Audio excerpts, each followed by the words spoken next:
So I will start our international webinar today.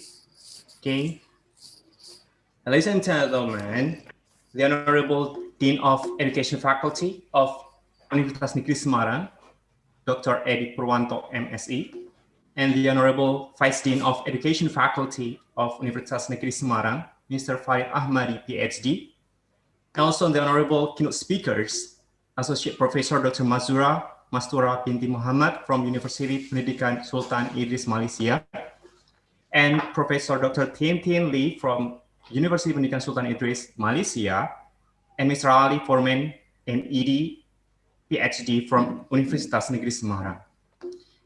The Honorable distinguished guests and all participants, from lecturers to students, welcome to the international webinar, Professional Development Class.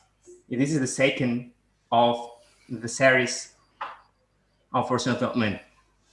Ladies and gentlemen, first of all, let us give thanks to Allah who has been giving us guidance, happiness, health, and mercy, so we can attend and participate in this special event without any obstacles. Salawat and prayer we will say to our greatest Prophet Muhammad SAW, his family and his friends, and all of his followers. As a moderator, I'm Augustiasto. Ladies and gentlemen, on this special afternoon, we have several agendas. So allow me to read several sequences of our agendas in international webinar today. The first is the opening.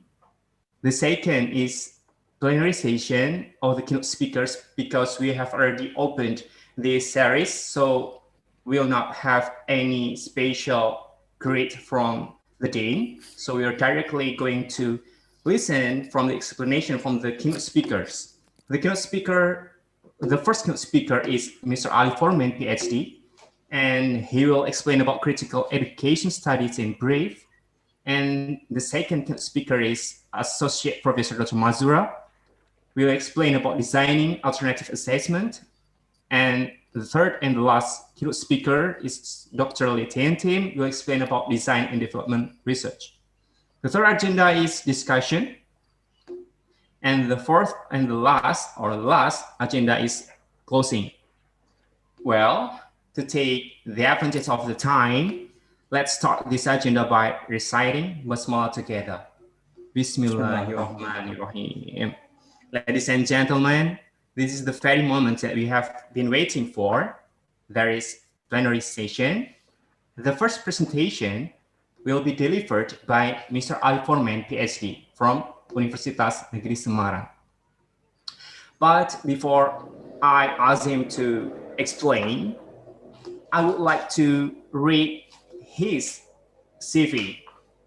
Mr. Ali Forman, PhD, is a lecturer and researcher at the Department of Early Childhood Teacher Education, Semarang State University. Dr. Forman completed his school years in madrasahs in Central Java and Yogyakarta. He obtained a degree in educational psychology and counseling guidance from Yogyakarta State University. Then his master's and doctoral both are in early childhood education from Monash University, Australia, and the University of Auckland, New Zealand, respectively. Dr. Forman current research interests are mainly in the field of early childhood education, especially on the topics related to quality, childhood studies, education policy, and comparative education. In addition, he has an informal interest in Islamic studies and Islamic or Muslim education. Together with a number of ECE Teacher Education Department colleges, he co-founded the Indonesian ECE Teacher Education Association in 2010, and recently co-founded Jaringan Dialektika Anak, or Jadi Anak, Children's Dialectical Network, across affiliated academics and researchers interested in reconceptualizing early childhood education or studies. Now, Mr. Ali Forman, PhD, will explain to us about critical education studies in brief for about 30 minutes. For Mr. Ali, the time is all yours.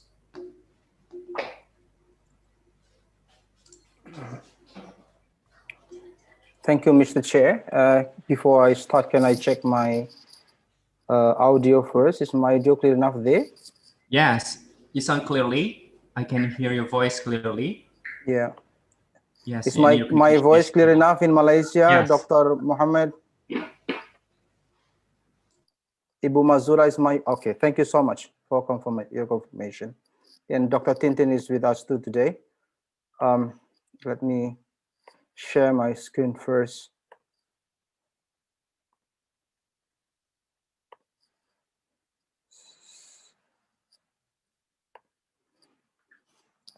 So, Bismillahirrahmanirrahim. Assalamualaikum warahmatullahi wabarakatuh. Hamdan laka ya Allah, salatan wa salaman alayka ya Rasulullah. A very good afternoon for all of you guys, and especially for our guest from Malaysia, Professor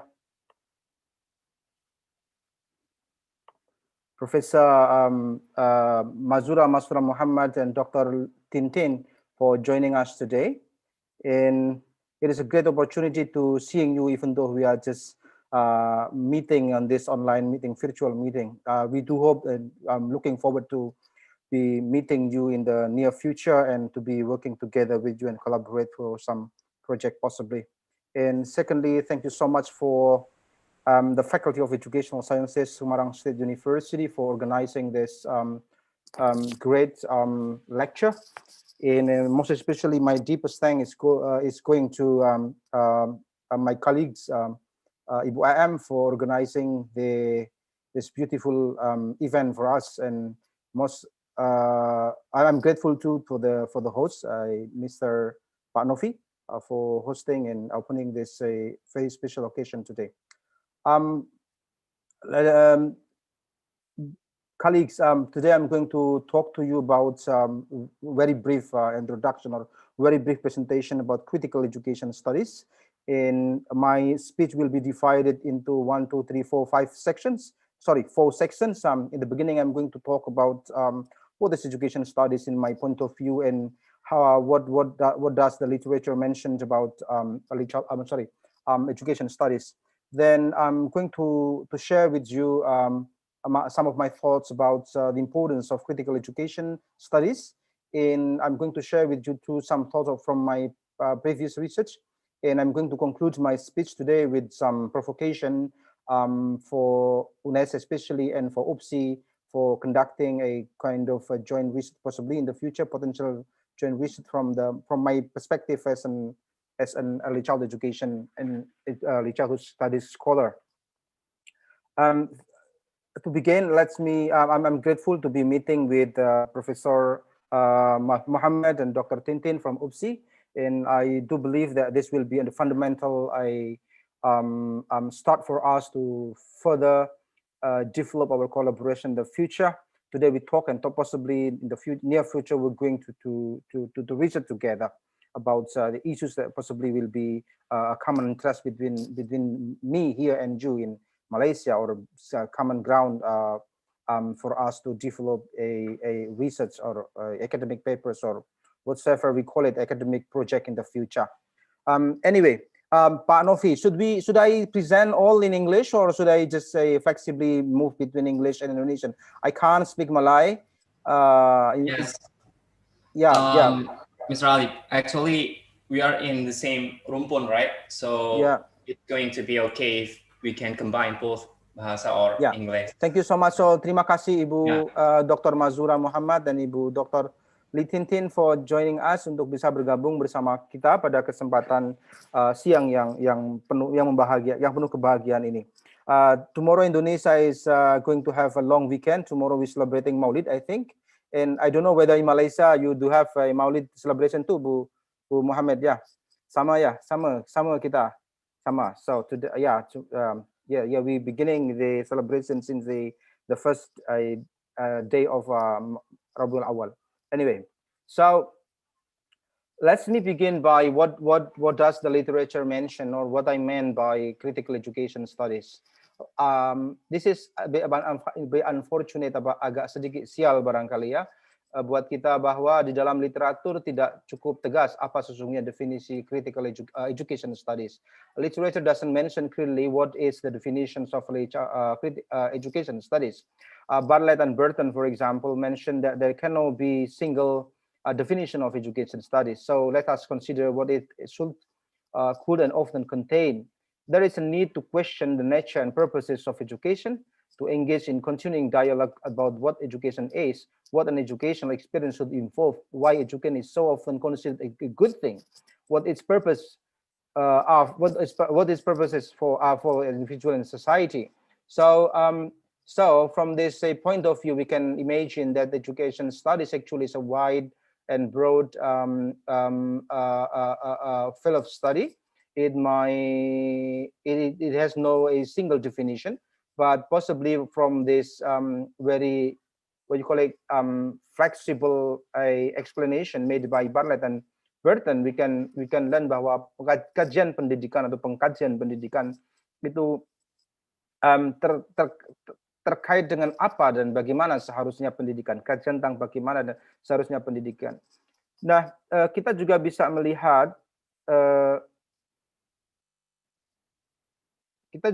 melihat apa itu education studies dari apa yang dikatakan oleh Tubbs dan Grimes, yang mengatakan bahwa education studies itu merupakan entanglement atau perpaduan antara theory and practice, So this relationship is not restricted to classroom and lecture halls, nor to disputes about policy, but has at its heart the aesthetic, religious, historical, philosophical, and spiritual significance of education when it intervenes in and seeks to reform modern social relation. Jadi yang pertama-tama saya kira kita bisa mendapatkan pelajaran dari Tubbs and Grimes bahwa kajian pendidikan itu lebih menekankan pada bagaimana atau apa makna estetik, religious, historical, philosophical, dan spiritual pendidikan bagi masyarakat ketika pendidikan itu dianggap sebagai cara untuk mengintervensi masyarakat. Dan juga pada pembelaan terhadap tradisi pendidikan sebagai proyek pencerahan, itu yang dibela oleh kajian pendidikan.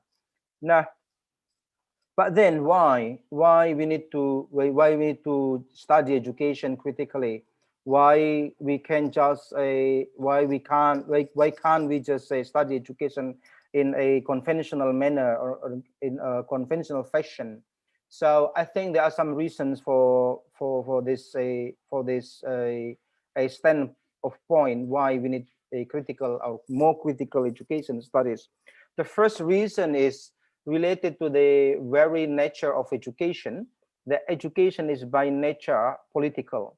It is by nature value-laden activities and practice. So as it is a political, so education itself is part of the political project. For example, Bartlett and Burton mentioned in their book that what becomes apparent to the student of education is the political nature of the process. Even though everyone from the prime minister, for example, to the classroom teacher, claims to be interested in the good of pupils and wishes to keep politics out of classroom, this is not possible given the ideologically vested nature of whole education process.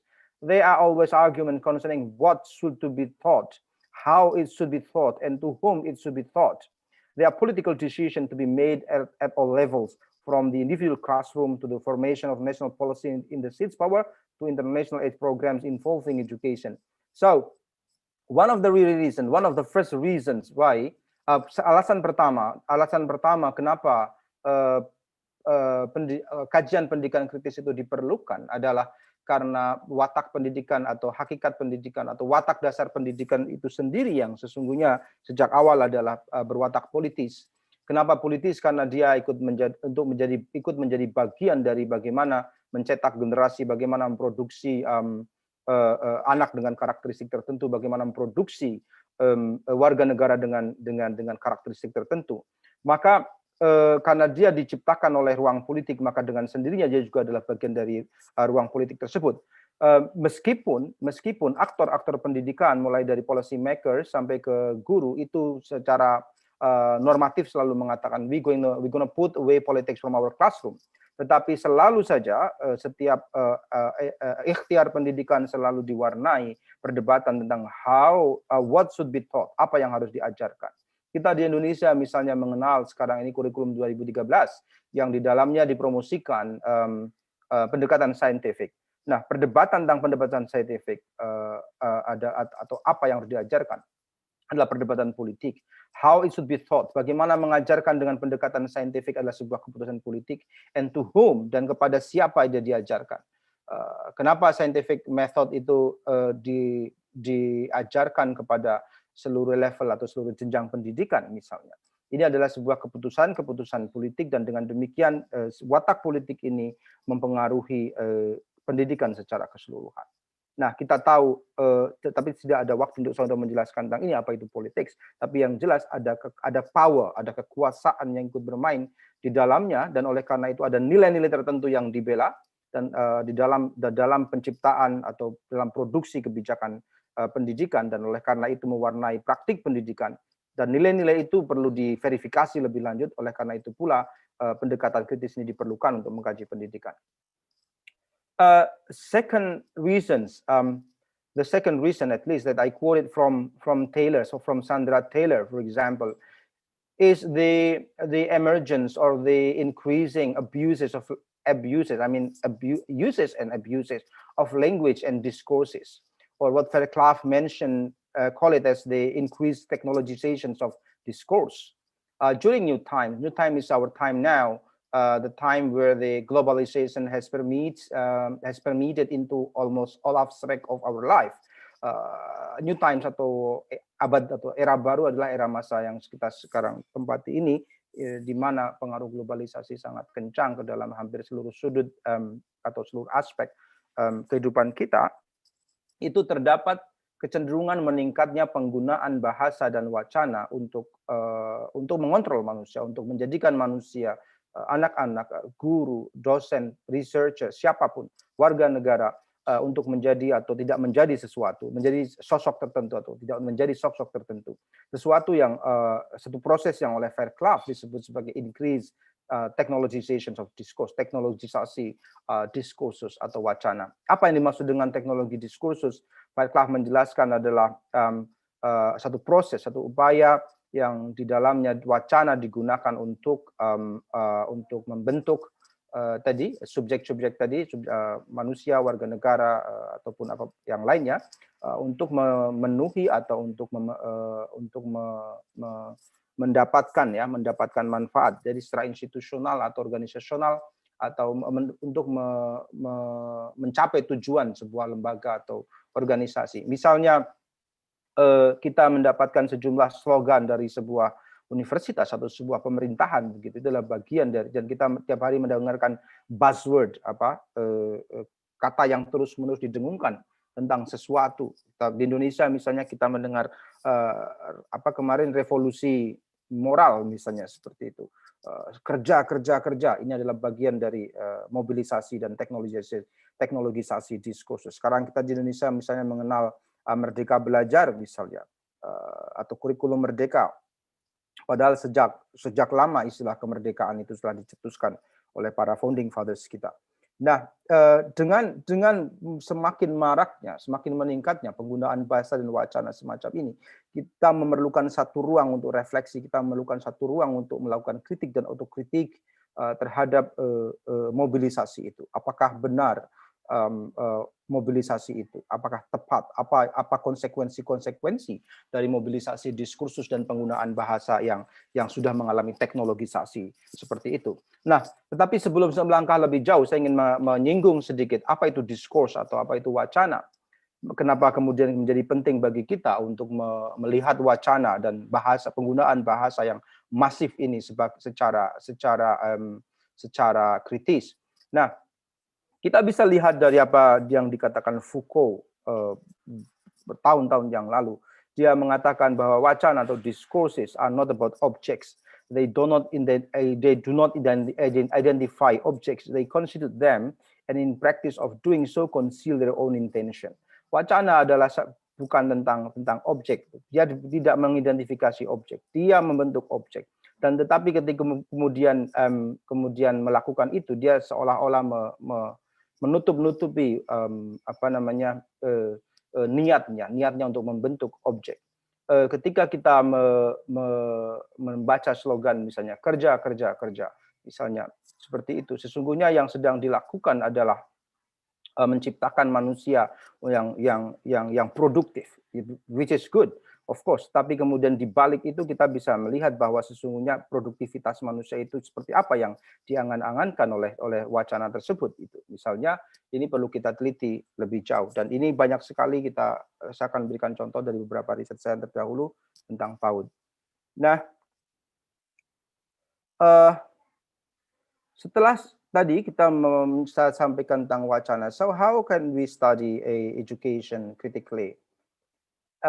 Ada tiga prinsip paling tidak yang bisa saya bagi pada kesempatan siang hari ini. First of all, I need to really clarify that critical education studies is not cynical education studies. So I need to be really firm here that critical education studies is not cynical education studies. So the first principle is that at the heart of a critique is an understanding that not everything is bad, but everything is dangerous. This is I quoted from Foucault. Foucault mentioned in his book that what he means by critique, or what he means, but when he's critiquing something, is not that everything is bad, but everything is dangerous. So everything is dangerous, and sometimes this danger is veiled.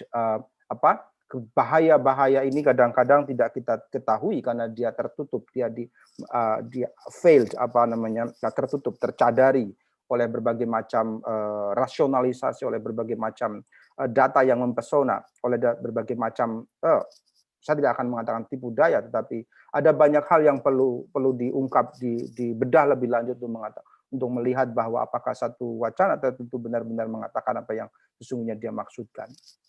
Oleh karena itu, tugas dalam critical education studies adalah to unveil, to unmask, to unpack, untuk membongkar, membuka,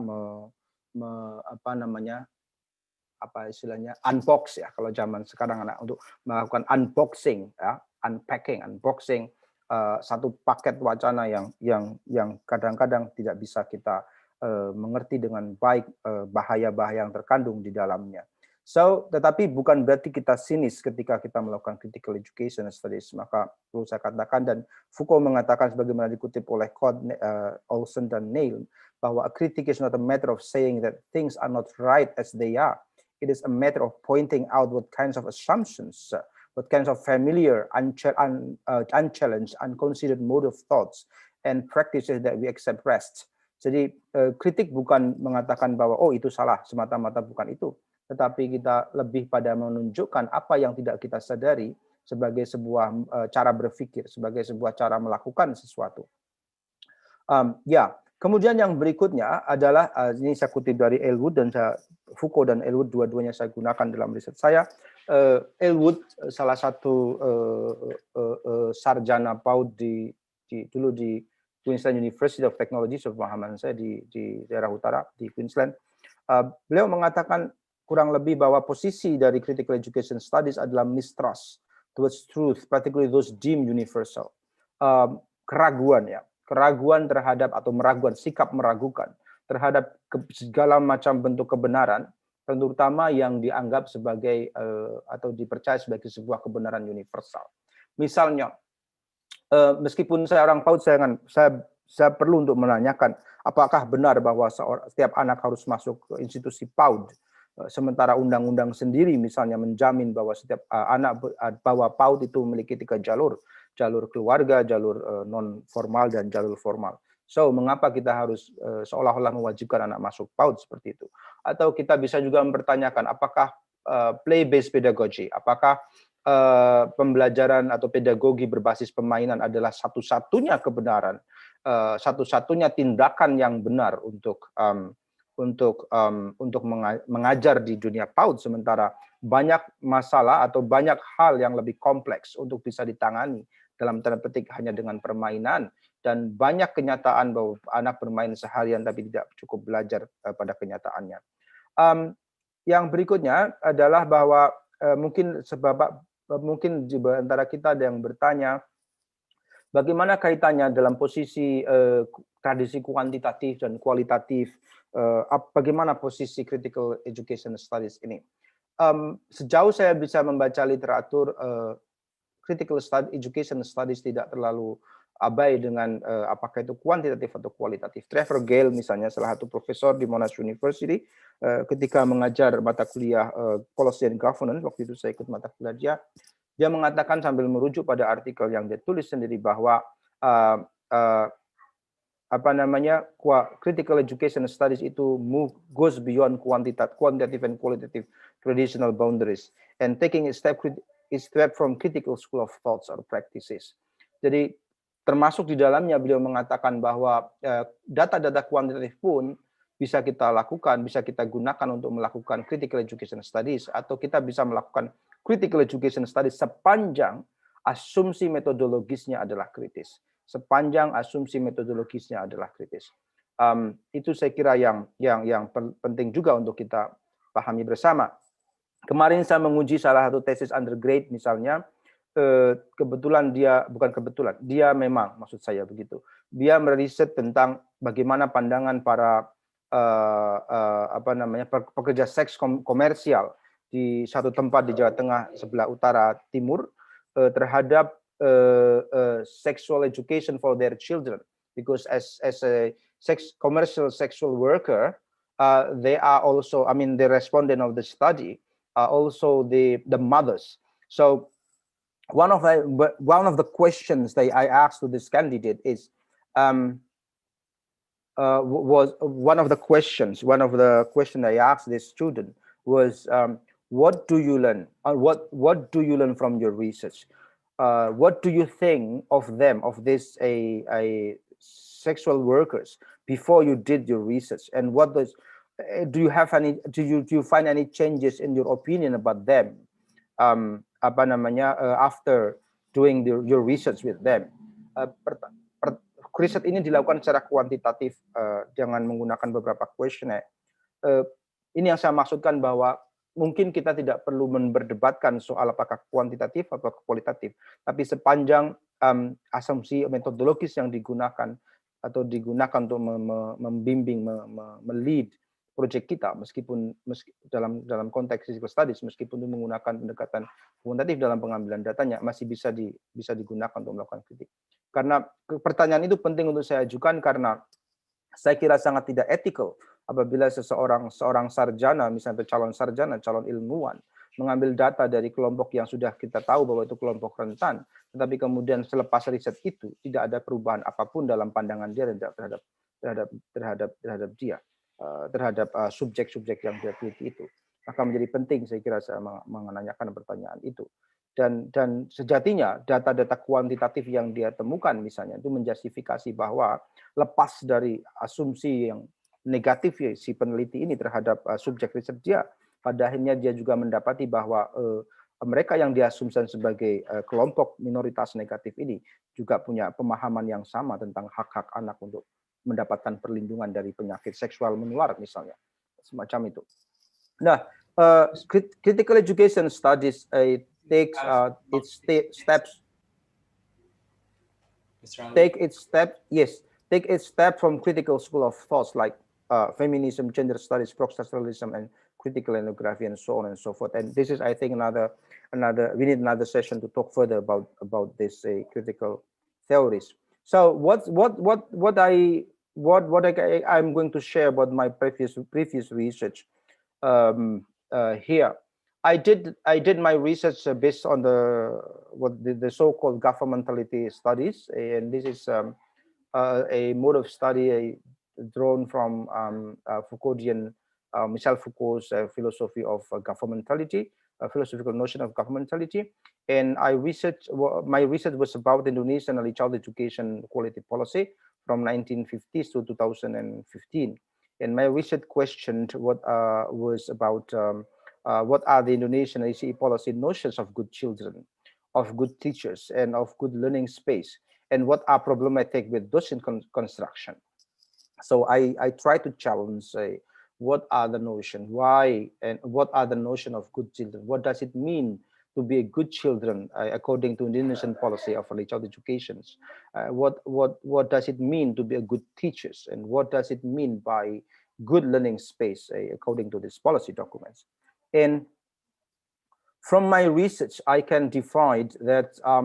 I found that first of all, the notions of good children, good teachers, and good learning space are politically and contextually, economically, culturally, socioculturally shaped by the discourses that was circulated during the different periods of time. For example, in the early independence era, for example, that the main discourse that was circulated among the publics is nationalism, because it was the early independence era, and from that during this period, for example, that's good children or good Indonesian citizen was constructed as, was portrayed as manusia susila, the decent human, for example. And we know that the good teachers are the nationalist teacher. If you read the old Indonesian education law, for example, there are some larangan, there are some ada banyak larangan, misalnya untuk guru untuk mencaci atau menghina keyakinan orang lain, misalnya, karena waktu saat itu undang-undang dibentuk dengan semangat persatuan dan nasionalisme yang sangat kuat. Guru Soekarno misalnya menyebut guru sebagai the prophet of resurgence, nabi kebangunan, misalnya begitu. Kemudian pada tahun berikutnya, pada tahun-tahun berikutnya, pada yang kita sering menyebutnya di Indonesia sebagai masa Orde Baru, misalnya, karena kemudian Orde Baru lahir dari sebagai klaimnya adalah untuk mengkoreksi segala bentuk penyelewengan yang ada di masa lalu, maka the diskursus yang muncul di pada saat itu adalah apa yang saya sebut sebagai correction and development. Maka kemudian anak-anak pun diharapkan menjadi sosok yang terkoreksi, yang akan menjadi agen pembangunan, disebut sebagai manusia Pancasila. Tujuan pendidikannya ya, menciptakan atau memproduksi manusia Pancasila sekaligus manusia pembangunan. Kemudian tahun 2004 orang mulai bosan dengan masa lalu, kemudian maka saya menyebutnya sebagai diskursus atau wacana yang beredar pada masa itulah distinction and change, perbedaan dan perubahan. Nah, pada saat ini kemudian wacana tentang guru yang profesional itu muncul, kemudian citra-citra baru tentang anak mulai muncul, anak yang developmental mulai muncul. Kemudian pada masa terakhir, saya menyebutnya sebagai standarisasi, diskursus standarisasi, ya semakin menguat konstruksi anak sebagai subjek yang berkembang, yang developmental pada masa ini. Saya tidak akan membahas ini lebih jauh, tapi itu yang saya dapatkan dari riset saya. Nah, apa yang kemudian muncul? Apa dalam petik bahaya apa yang muncul dari, karena saya menyebut bahaya di depan, bagian diskursus di depan. Apa yang muncul atau bahaya apa yang tidak diketahui dari ini semua? Bahwa ada unfinished transition, ada transisi yang tidak tuntas dari mulai masa pertama sampai masa terakhir. Kenapa kemudian di Indonesia atau kita mengalami tension, ketegangan antara play-based pedagogy sama antara student-centered pedagogy dan teacher-centered pedagogy misalnya? Karena ada model yang di sini yang tadinya sangat teacher-centered di sini.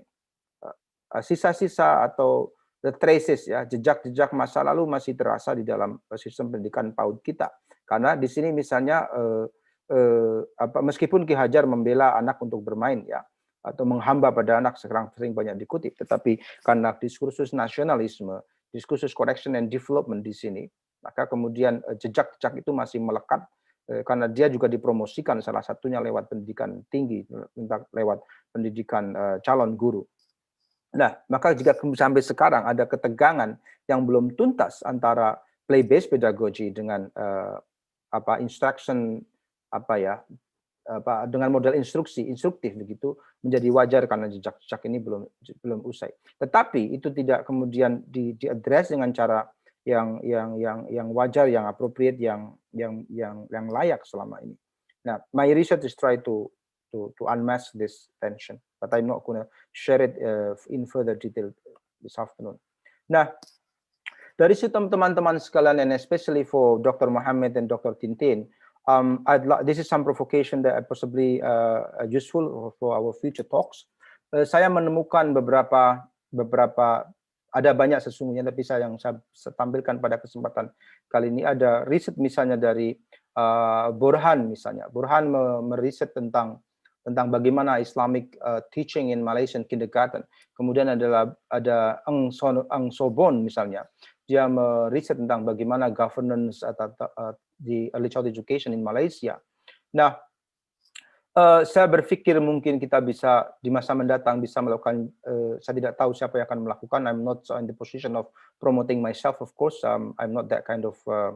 By saying this, I'm not intending to promote myself to be involved in this kind of research, but this is some thoughts that I can share possibly for the faculty between the two universities. At least, for example, we can do some research about what are the notions of good ECE in Indonesia and Malaysia, because somehow we are serumpun. We have, say, Malay ethnicities, part of the biggest one. Then we have somehow, I think, the majority in Malaysia are Muslim too, like in Indonesia. So I think it is important to share the thoughts and do some research together, project together. So this is one of the research, for example, that possibly we can do in the future. How are children and childhood governed in Indonesia and Malaysia? And I think this is from Al-Ghazali, from Ghazali's Ayuhal Walad, for example. I think Ghazali is also popular in Indonesia and Malaysia. And these are the three theses that basically we can do, on which we can do some research, I mean. And in the past, we have some official literature from the government. I don't know whether Malaysia has some official children literature or not, but this is I think part of the things that we can talk further in the future. Indonesia, for example, this is from Al-Ghazali. I quoted from this book. I don't know whether Malaysia has some move towards a professionalization of teacher or not, but here we can utilize, or we can refer to Ghazali. So I'm imagining that in the future possibly we can do some Ghazalian critiques of early childhood education. So we're going to make use of Ghazali as part of the as a critical tool for research, which is not really popular among Indonesian educationists, I think. And why I mention this, because I think in terms of heritage, intellectual heritage, we benefit much from Ghazali, for example, but Ghazali is read only for religious purpose, not for academic purpose. In fact, we cannot spell it cleanly. This is considered as all manuscripts, right? Pardon me? This is considered as all manuscripts, right? Yes. Yeah. Very interesting. Yeah. Thank you. The last. This is my last slide. I try to look for your publication and found this, and I think this is a good point for me to share with our students and our faculty's member too.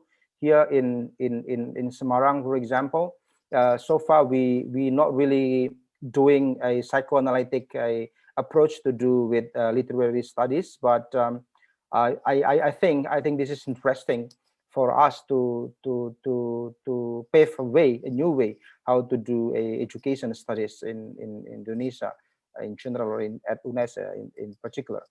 These are, for example, the manuscript, the official literature published by the government in the past.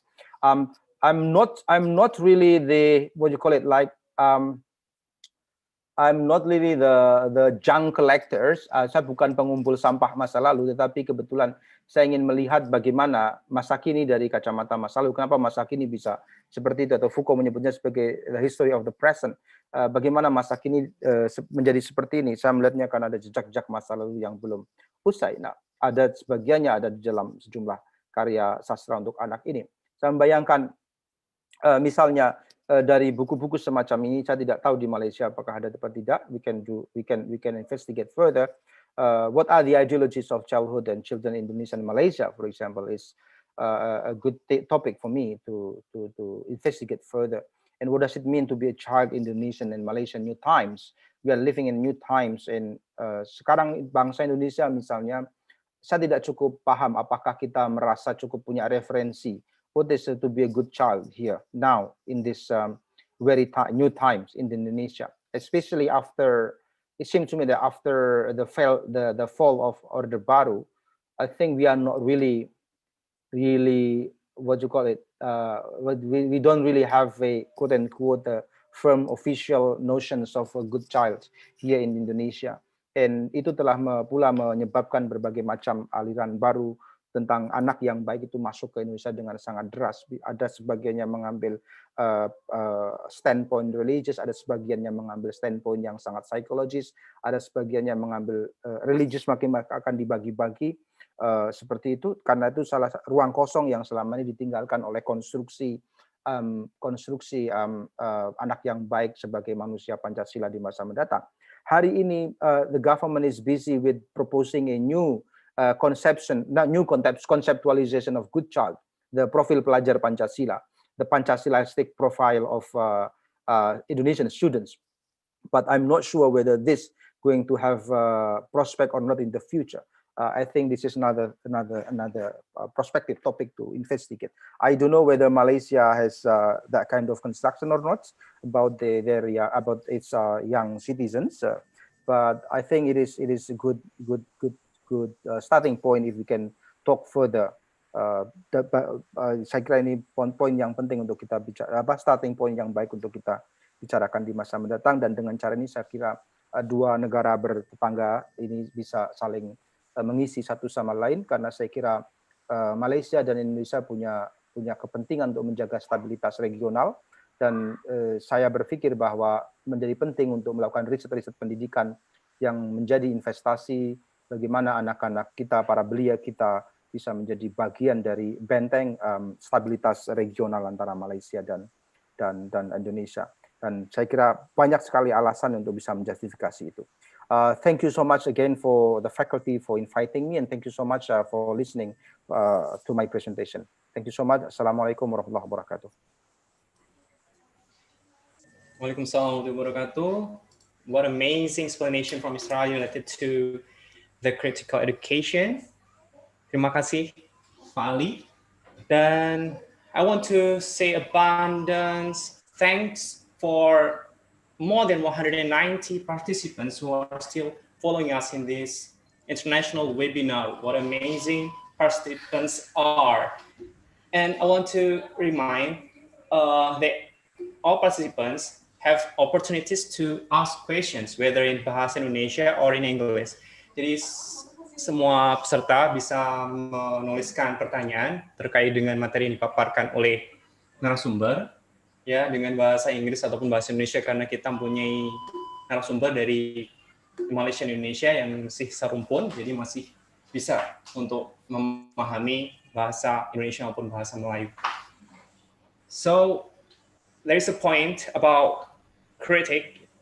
Critic is not only a matter of saying that things are not right, but more than that. Jadi ketika kita mengkritik, tidak hanya mengkritik bahwa sesuatu itu tidak sesuai dengan yang seharusnya, tapi lebih dari itu. It's a matter how we can assume or think differently with a different point of view and try to change the condition. Jadi tidak hanya menjudge, tapi bagaimana bisa merubah. Itu yang dari Pak Ali. Terima kasih Pak Ali. And next, we are going to the second speaker, another amazing speaker in this international webinar. And she is Professor Dr. Mazura Masutra binti Muhammad.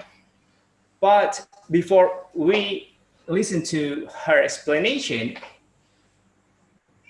I would like to read her CV first. Professor Dr. Mazura Masutra binti Muhammad is a senior lecturer in the Department of Linguistics and English Language, Faculty of Language and Communications, Sultan Idris Education University.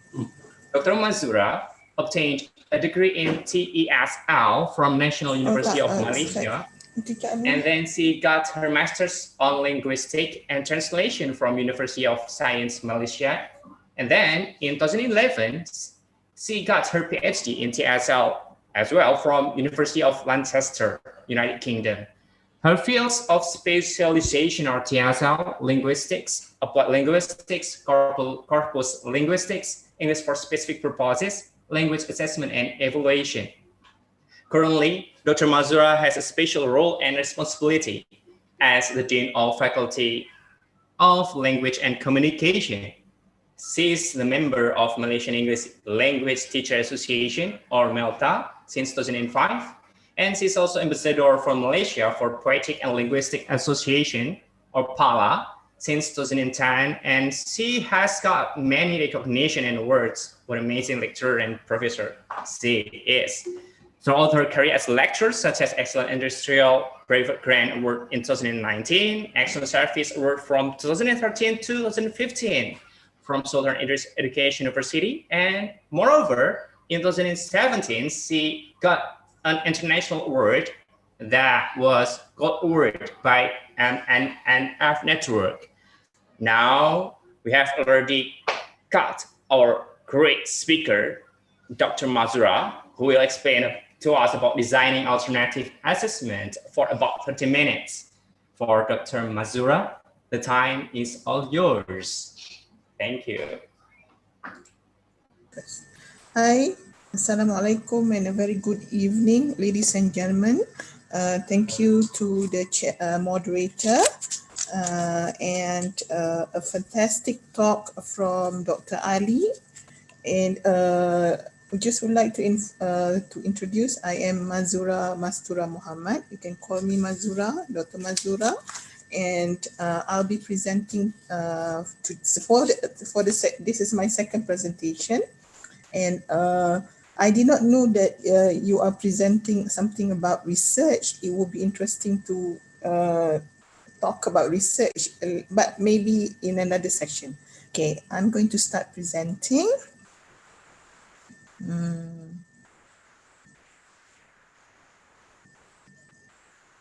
Okay, can you see my my PowerPoint? Yes, I can. Dr. Mazura. Yes, we can. Okay, all right. Well, I'll be talking about designing alternative assessment. Okay, all right. Allow me to recap on my first talk. I talk about the two realities that the students face. First, the reality, the students have all the equipment, all the gadgets necessary to enhance their remote learning processes. I also talk about synchronous and asynchronous learning. Synchronous will be real time, online. Asynchronous will be not real time. Okay, and then I have also focused on the initiatives done by the government and the university in helping the students with remote learning. Okay, now today what I'm going to talk about is alternative assessment. Now, it is nice if we can start with the definition. Now, alternative assessment, it is called real life, or something that is related to real life and very authentic, authentic, that is useful in real life. And then alternative assessment, one of the criteria is like must be meaningful. And then when students are involved in alternative assessment, it means that we are focusing on the strength of the students rather than the weaknesses of the students. And the most important thing why alternative assessment should be encouraged by the teachers on the students is because it cater for higher cognitive domain. Now, alternative assessments can be has a few names. For example, integrative assessment. Sometimes it is called holistic assessment, and as I mentioned just now, authentic assessment. Okay, Now, this is the definition. If you get this definition, then that will be the foundation of our talk today. Okay, next. Okay, now this is a traditional assessment whereby previously the lecturers will be giving the students an essay, and this essay is a way of, we call it presenting, a way of us assessing on the students' performance. Okay, and in fact, with the crisis of COVID-19, the COVID-19 pandemic, this this type of traditional assessment cannot be carried out. It's no longer possible. Yes, it can be done, but there are other ways that we can assess the performance of the students. Okay, for example, last semester I was given the privilege to teach grammar, English grammar, and then the traditional way will be like this: write something and I will mark, and then we will see what's wrong with your grammar. However, there's other way that we can do this. Okay, can I share this with you? I hope there's no problem.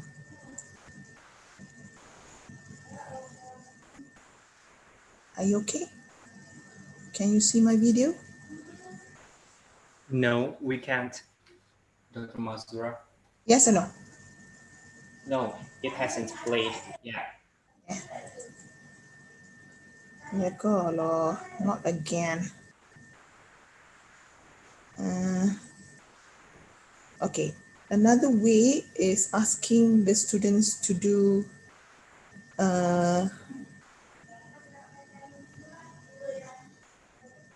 another way is alternative assessment. And today we are going to, let me stop sharing and then come again. And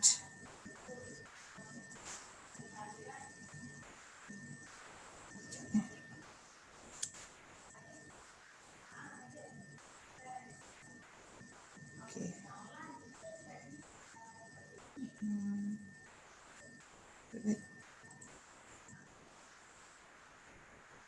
Yeah. Oh, tak boleh tengok I punya ni lagi sekali. Yang mana? Tak boleh. Sekejap, Video ke? Video tak boleh juga. Why? So, saya nak macam, saya nak buka satu-satu. Stop. Ni, orang tak boleh nampak. Kalau share screen tadi tak nampak tak? Mana? Yang tadi. Ni. So, share ni. Share tu pun satu. Kalau tu satu je. Boleh tak try ni? Okay, can you see this? Yes, Can you see this? Yes? but the sound doesn't come out. The sound. Yes, Sound tak ada. Oh, sound tak ada. Dr. Mazura need to Yang check tadi. tear the sound from Huh? your computer Wait. Hold on. before you do the share screen. Mana ni? Aduh, kali dah. Kena switch off. There is a text box, share sounds computer before you share your screen. So the sound of the computer can be played and be heard from other devices. Alright. Tutup. Betul lah. Ni kalau ni. Ada ya. Hold on ya. Share. Share mana?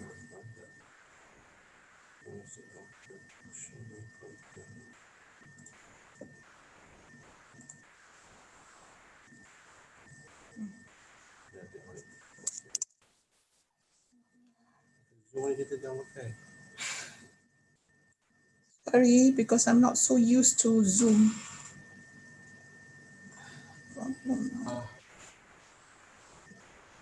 Dr. Mazura, could Yeah. you try please before you share screen? There is a text box from the down of the box before your search screen, there is a text box that we can share our sound of computer to other devices. Okay? Yes? Yes or no? No chat. No. Okay. Why? Have you- Video ni semua okey. Huh? Yang sebelum yang ni video tu tak boleh tak? This is first one. Oh, video ni yang first one. Ah, Video ni daripada luar ke daripada sini? dalam Dalam laptop. So macam mana?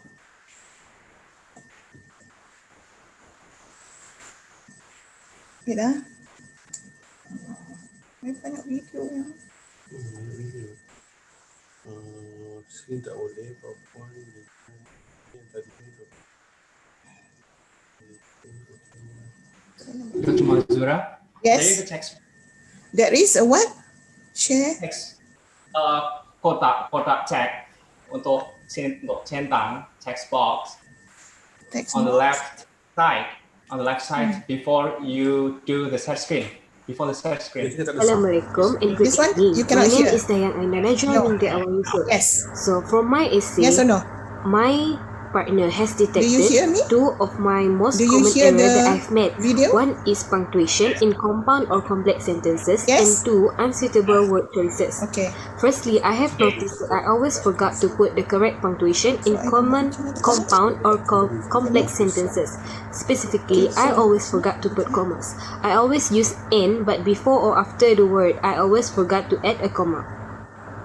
For those of you who don't know, compound sentences are consist of two or more independent clauses, which means each clause could stand on their own as a sentence.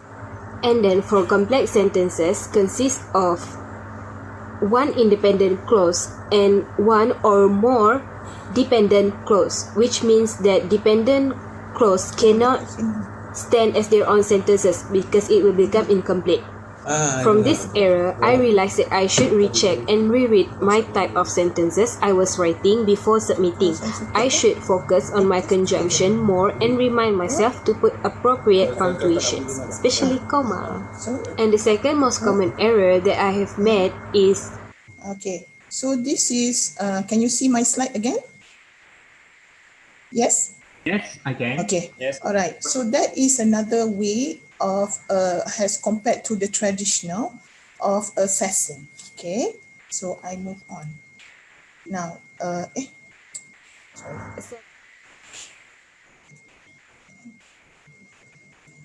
okay. Now, examples of alternative assessment are project-based, e-portfolio, and the latest one that our university is embarking on is Capstone. For today's talk, I'll be focusing on project-based and e-portfolio. Now, what are the processes involved when we are talking about project-based? Is first, the students are required to accumulate the background information. After the background information is obtained, so from various sources, ideation will happen at the second step. Okay, sorry, error. Then after the second step, the third step will be accumulating all the materials. After the ideation, then the students will know exactly what type of, based on the instruction, what type of topic they would like to focus on. Once the topic is set, or is they know what to do, they will start to accumulate the materials. Okay, after the materials, the creation of the project. Now, the most important thing about project-based is the reflection of the process. Now, this is vital in conducting project-based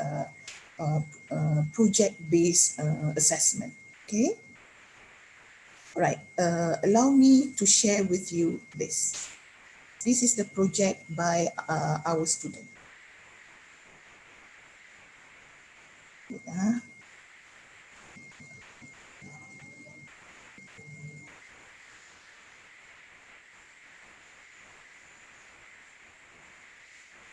Can you see? Okay. Okay.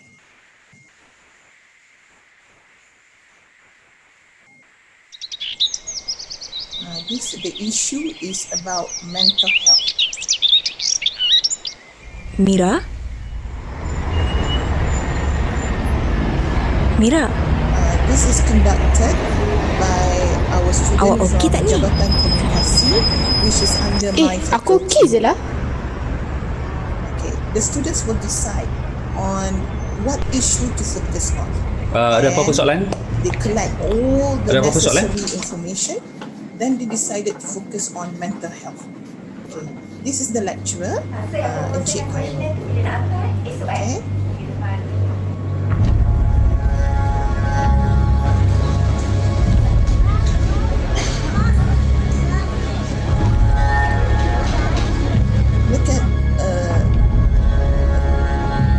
Look at the way, the concept of how they are doing it on something that is very significant issue, mental health, and is related to them because they are students and how it is related to them.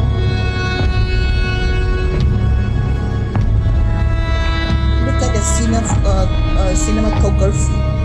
Look at the storytelling behind that.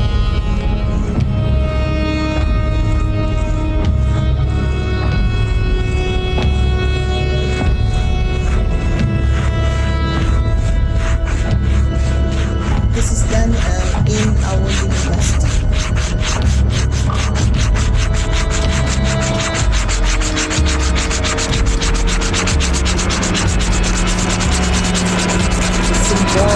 Symbolic meaning of the withering sunflower, and then after that they show the information about mental health and how it is affecting the society now. Siapa sangka And look at the wordings yang hanya kita nampak in dual language. senyuman dia, gelak ketawa dia, dan raut wajah dia.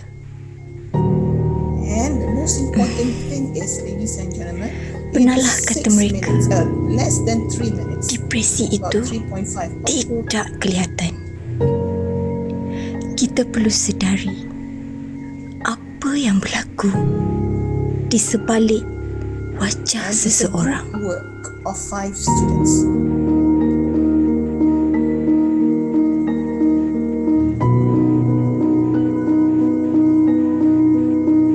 Encik Khairul Azam is one of our lecturers, and the rest, ladies and gentlemen, are our students, and they also ask the help from other groups. So when they are conducting this, ladies and gentlemen, that's why I said it is catering for higher cognitive domain.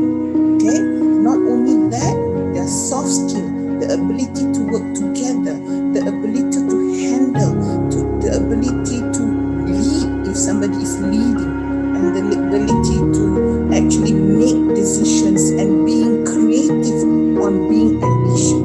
Now that's why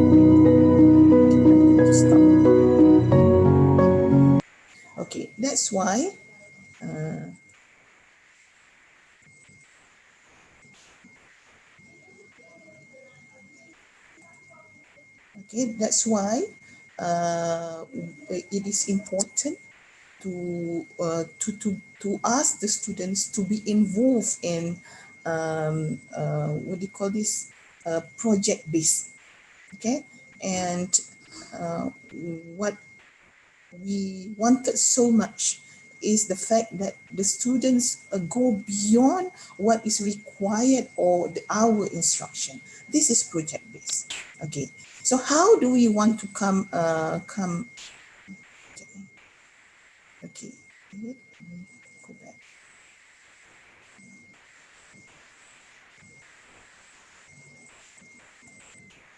Okay, so coming next one. So another one is our what is very popular during the COVID-19 or the post-COVID-19 crisis is the use of e-portfolio. Now, e-portfolio is interesting, okay?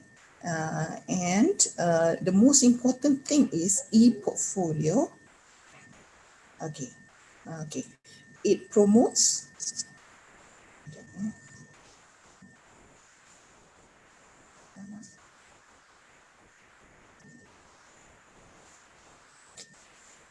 so e-portfolio actually promotes inquisitiveness among the students.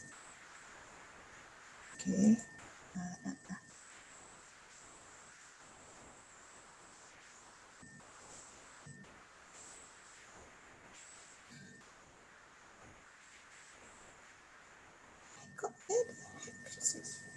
I'm having problem with my computer today. Okay.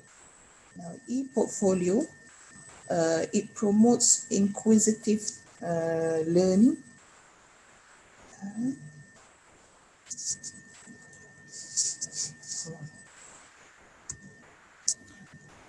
Okay.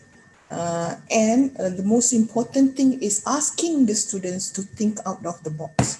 Another portfolio that is very interesting for us to for the students is the fact that during their practicum or their internship, we also ask the students to do e-portfolio. Okay, so this is another version of e-portfolio. Now, you might be wondering, how do we want to help the students in the processing? Because it's a step. Remember, I mentioned about the 5 steps. Okay, so I'm going to show you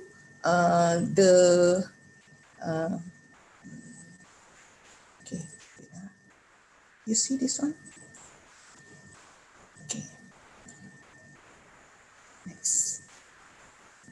Okay, this is the real e-portfolio. And then the students can actually look at their personal details, and then this is the faculty, and this is just what do you call this? Something that is important for them to survive in their assignments.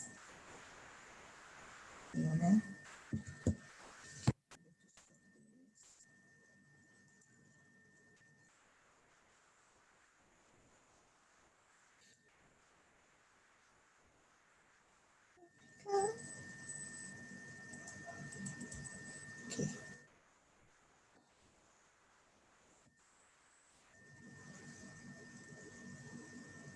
Okay. Now moving ahead. Okay. Stop presenting. Okay. I'm having trouble with my thing again. Okay, wait.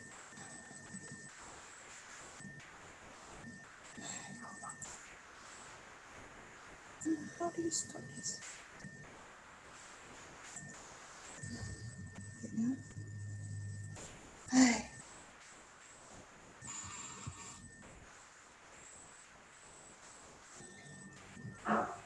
Wait, I do not know how to get back.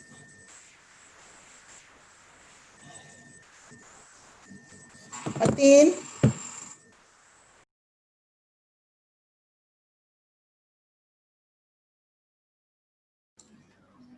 Okay. Currently, there is something challenge from error from the computer of Dr. Mazura. We're still waiting for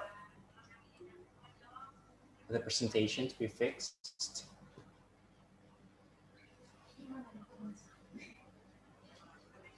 Meanwhile, I would like to ask the participants to question the speakers by typing your questions in the chat room.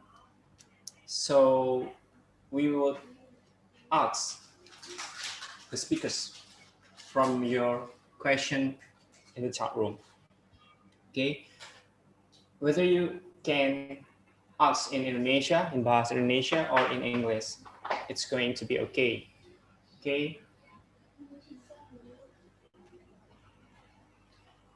And this series of international webinar, it'll be held every month till next semester.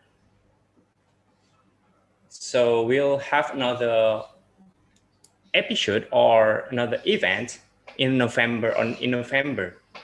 So I hope that all of the participants can rejoin in the following event. Jadi ini adalah rangkaian series ya. Jadi ini yang kedua dan nanti akan ada lagi event seperti ini yang ketiga di bulan November dan yang keempat nanti Desember. Harapan besar dari kami panitia untuk partisipan, untuk para peserta bisa mengikuti lagi, untuk bisa belajar bersama lagi, baik dengan lecturer, dosen-dosen yang sangat luar biasa dari UPSI maupun dari UNES, dengan topik-topik yang menarik lainnya. Dr. Mazura, is there any problem that I can help to resolve?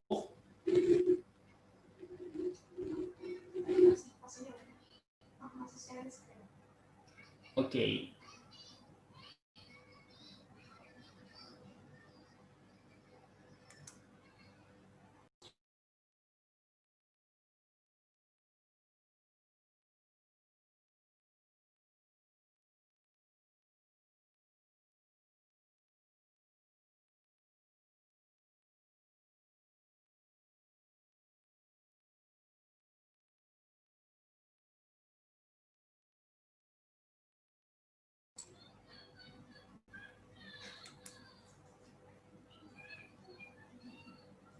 Dr. Mazura?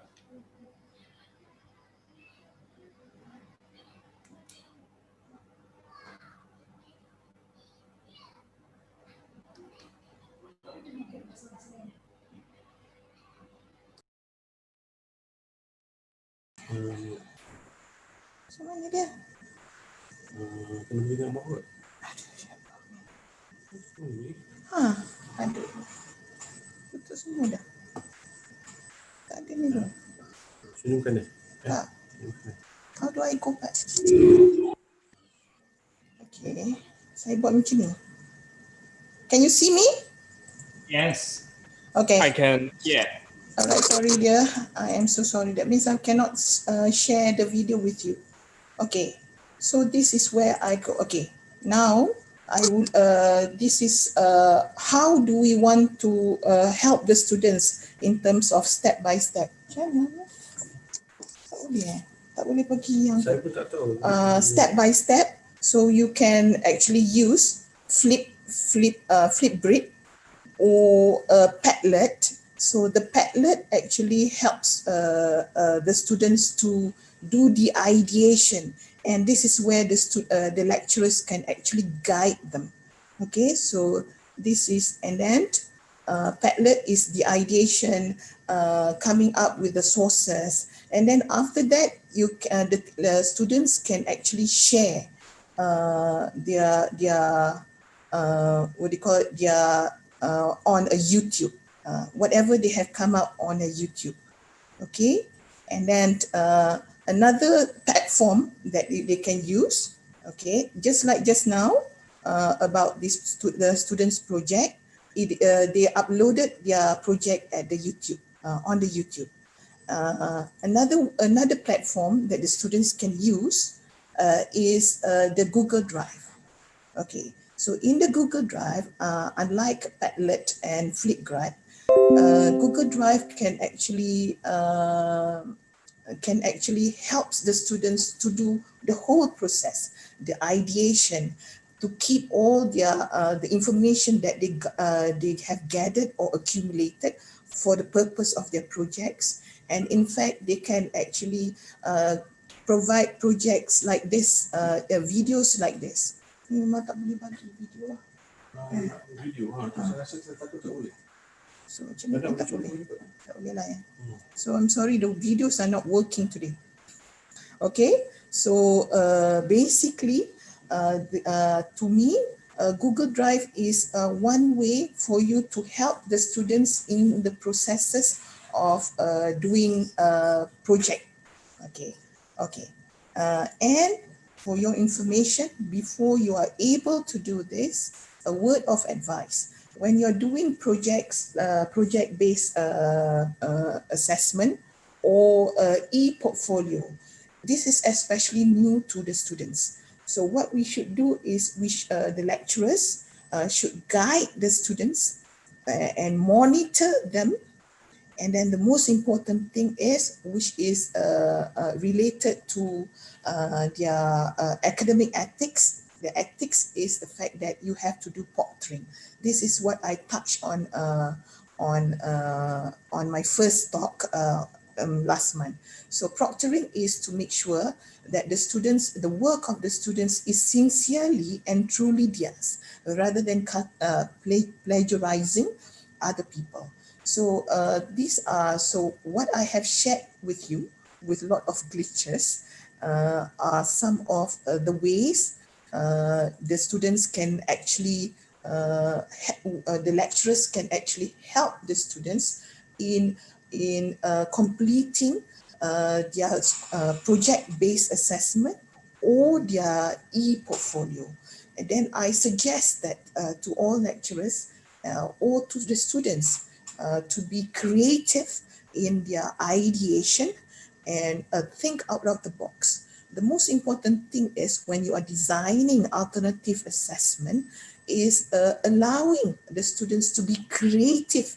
And then the most important thing, what I learned during when I was teaching during the COVID era and post-COVID era, is there are two types of students. Students who withered, just like the sunflower, and unable to cope with the remote learning.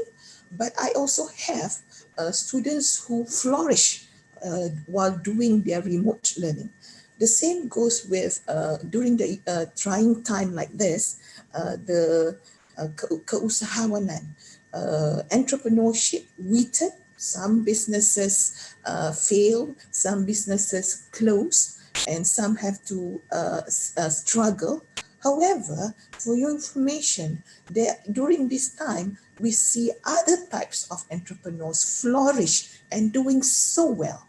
So, so in other words, the same goes with remote learning. So in remote learning, I can see that some students having difficulty, they feel depressed because they could not be with their friends. But at the same time, I feel that during this time, while they are doing remote learning, there are some students who are creative, more creative as compared to before.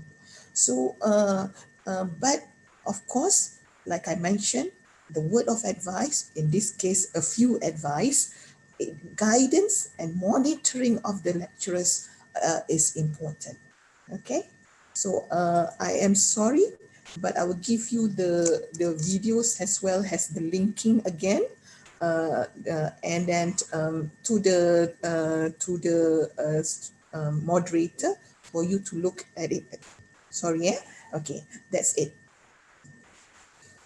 Thank you. Thank you so much, Dr. Mazura Mastura. What a great presentation from Dr. Mazura related to alternative assessment. It's a great, actually, we are going to have a new idea about alternative assessment through platforms like Flipgrid, right? And what is the one? Padlet. I haven't tried it. So it's something new for me, actually. Yes. Interesting. Yeah. Interesting. And there is a main point from the Mazura that when we want to do alternative assessment, it has to contain at least 4 criteria. The first one, it has to be higher cognitive domain, and meaningful, of course, has to be meaningful. And the third, it has to focus on the strengths and then the weaknesses of the students. And the fourth, it has to be related to the real life. And something that we still often forget to be applied in our assessment, right? Yes. Okay, and we have to use technology in our now challenging moment because of the pandemic of the COVID-19. Yeah. Okay, thank you for the presentation. Okay, I will give questions later. Yes, after the third and the last speaker, right? Thank you, Mazura. Great. And okay, and we're going to have our next speaker, our third lecturer from UPSI.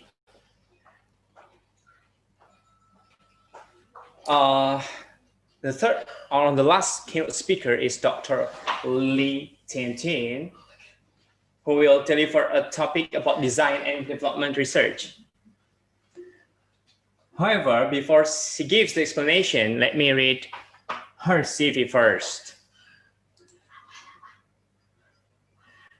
Dr. Tian is a senior lecturer at the Department of Chemistry, Faculty of Science and Mathematics, Sultan Idris Education University.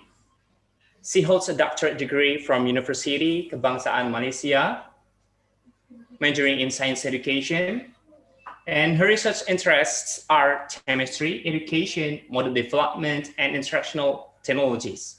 From 2009 up till now, she has published 14 journal articles, and 12 of them are indexed in WOS and Scopus and ERA.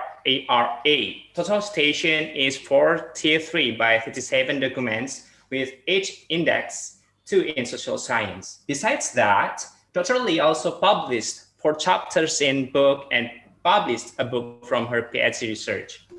She was appointed as editor for Journal Pendidikan Biologi Indonesia in 2019 for the period of 2 years.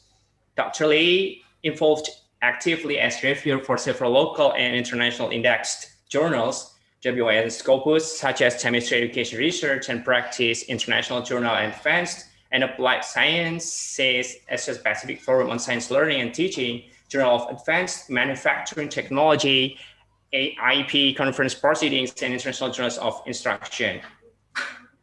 Now, it has come to the moment we would like to invite Dr. Tian to explain us about design and development research for about 30 minutes. For Dr. Tian, the time is all yours.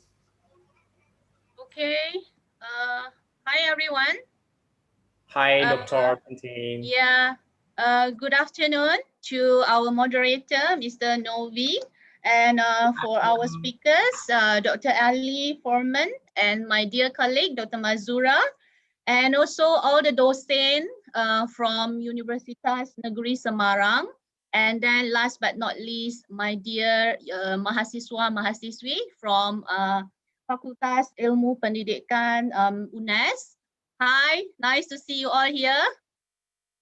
Okay, so I will continue for the talk today. So my topic is design and development research. So as mentioned, I'm Lee Tian, can call me Lee or Tian.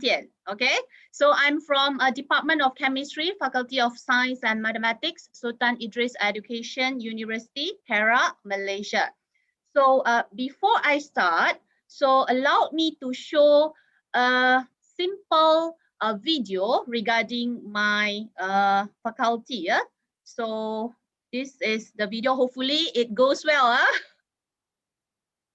All right, so something goes wrong. All right, can you watch it? Can you listen to the sound? We can see the video and watch it, but we don't hear about the audio. No audio. Okay, so sorry for that. So maybe I need to share again. Yes, share and to check the computer sound first. Yeah. Before this, I share with the other universities during my talk. It goes well. Okay, so I have to share again.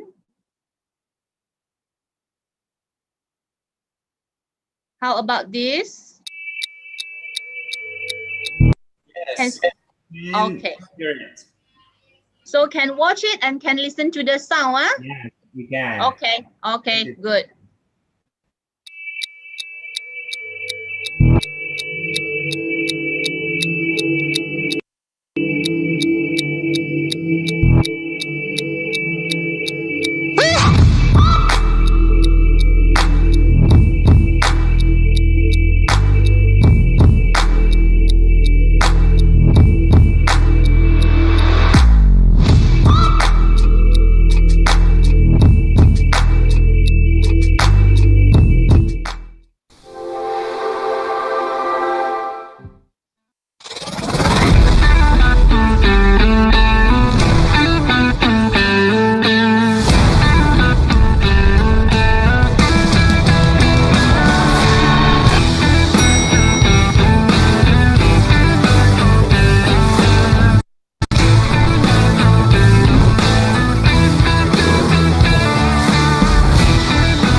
Okay, so that's it. A simple video regarding my faculty. So hopefully we can meet here. I can see you all here at a Faculty of Science and Mathematics at University Pendidikan Sultan Idris.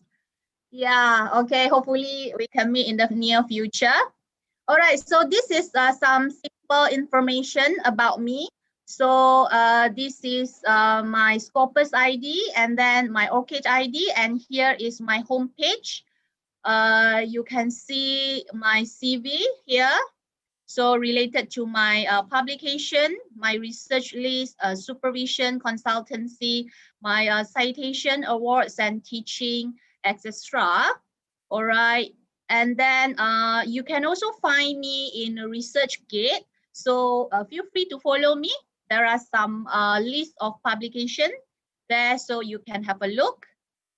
All right, so the topic given to me today is developmental research. So for your information, in my faculty, starting from 2018, our dean instructed all the S1 students for their final year project, they must carry out design and development research.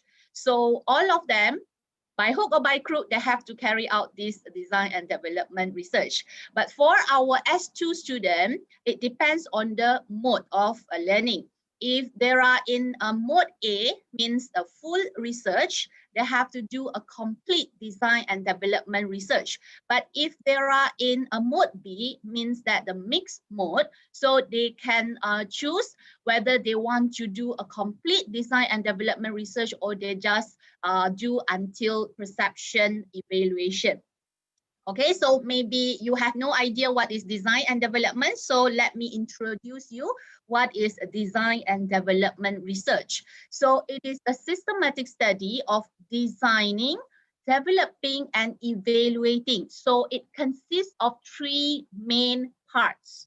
First one is you have to design, and then you have to develop, and finally you have to evaluate your instructional programs, processes, or products, and it must meet the criteria of internal consistency and effectiveness. So this is the definition of developmental research. And the focus is no longer only on production, yeah? So you have to focus on both planning and the production. So these two phases are really, really important. And for the evaluation, not only until formative evaluation, you have to complete the evaluation until summative and confirmative evaluation. That's why I mentioned just now for our S1 student for their final year project, because they have very limited time. So for our S1 student, they only do until formative evaluation. But for our S2 student, they have the time to finish until summative evaluation. Okay, so developmental research consists of three main phases. The first one is analysis phase, second is design and development, and finally is evaluation. So what do you need to do during the analysis phase? You have to study the needs and the learner's background, because what you want to do actually is you want to meet the needs of your learners or your target respondents. So you have to really learn about the learner's background. For instance, what's their learning style, what's their problems in learning certain topics, and then their readiness. Okay, so all this you have to analyze before you start to create or you start to design the instructional material. Okay, and then after you have learned about the needs of the learners, second step is you have to start to design and development. You have to start to design and develop the instructional material, and then you have to determine the delivery methods. So how are you going to deliver the materials? Is it in the form of PowerPoint? Is it in the form of game? Is it in the form of simulation? Or maybe it can be in the form of phone application. Yeah, so you have to determine which delivery methods is the best to suit your learner's background.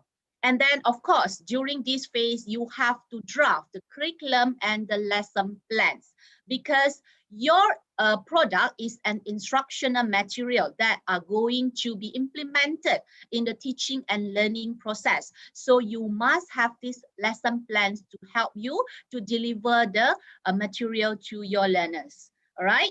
And then finally, when you have implemented your instructional material to your learners, finally, you have to do the evaluation. You have to determine whether your instructional material meet the criteria or meet the needs of your learners. All right. It must be focused on the measurable impact on the students' behavior.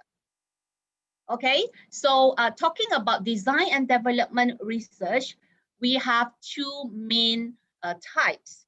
First one is the type 1 developmental research, and then second one is the type 2 developmental research. So I go very fast for this differentiation between these two types of developmental research. You can have a look. You can further study the difference in Ritchie, Klein, and Nelson 2004 articles, chapters in book. Okay, basically, the main difference between type 1 and type 2 developmental research is related to the product. For type 1 developmental research, the end product will be you are developing or evaluate a projects, and then the products can be in the form of, like what I mentioned just now, in the form of module, in the form of learning kits, in the form of video or CD, or even a website or phone application. So this is the focus of type 1 developmental research. And then it is a context-specific conclusions because the products that you develop is very custom-made because you study the learner's needs first. So what you want to design, what you want to develop is actually meet the criteria or meet the needs of your target respondents. So the products is very context-specific. On the other hand, for type 2 developmental research, the end product is designing tools or models. So these models normally is describing the steps or the guidance for us to follow in a very generalized context. So these are the main difference between type 1 and type 2 developmental research. You can have further reading on this Ritchie and Cryan and Nelson's chapter in book. Yeah. So due to the different products of this type 1 and type 2 developmental research, of course, the phases are different and then the types of participants will be different. And same goes to the research methodologies employed because we have different types of data collection method. We have the different types of participants involved. Okay. So I'll share with you an example of type 1 and type 2 developmental studies. So this is the typical type 1 developmental studies by McKenney. So McKenney examine the development of this instructional computer program to support the curriculum materials development in the context of secondary science and mathematics education in Southern Africa. So here, why we say that it is a typical type 1 developmental research? Because they are developing a computer program. So this is a product that can be implemented in the teaching and learning session. All right, so this is very clear, very obvious. It is a type 1 developmental studies. So when they design this computer program, they apply the instructional system design. This one I will talk later. So they implement this ISD to study the needs and context analysis. And then they start to design and develop the program. And finally, they carry out the formative evaluation for the several prototypes. Yeah, because you are developing products. So of course, you will have different prototypes. As time goes on, you will carry out the formative evaluation to test whether your prototypes goes well from different perspective of your respondents. So you will need to have several prototypes to, yes? Connection is unstable, so.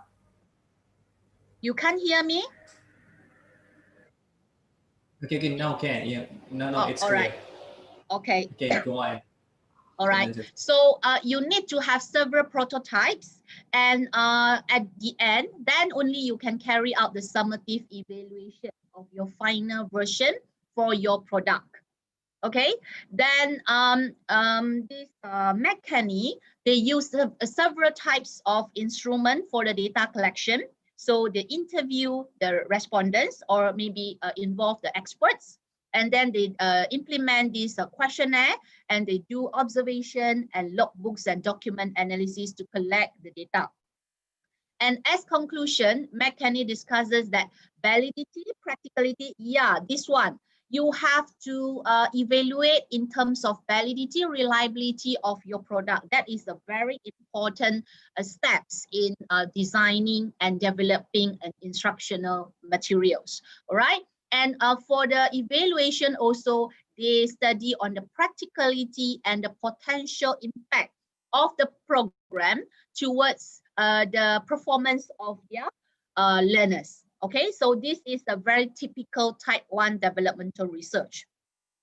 Next, I will share with you another example regarding type 2 developmental studies. So this studies is from Tesmer and the colleagues. So Tesmer described a theoretical and a procedural model for conducting a type of needs assessment called the needs reassessment. So they actually developed the model. So you can see here, model is type 2 developmental studies.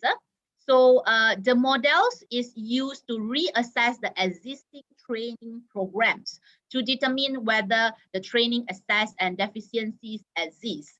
So normally when we develop the model, it can be applied in various areas. So in order to make us easy to remember that model, normally we'll give a specific name. So normally we'll use the acronym to represent the model. So in this case, Tesmer and the colleagues named the model as CODE, C-O-D-E. So C-O-D-E representing 4 main criteria. The main reassessment process in their model, which is criticality, opportunity, difficulty, and emphasis. So after they have come out with this model, they try on 2 studies.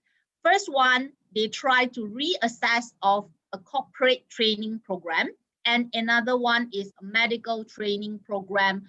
So they try out their developed model. So remember I shared with you just now, the model should be applied in a different area. So they have to try out their developed model. So in this case, they try on one is corporate training program and another one is medical training program. Okay, then as conclusion, so they actually implement the case study, and then they collect the data using survey, interviews, and then extend data analysis.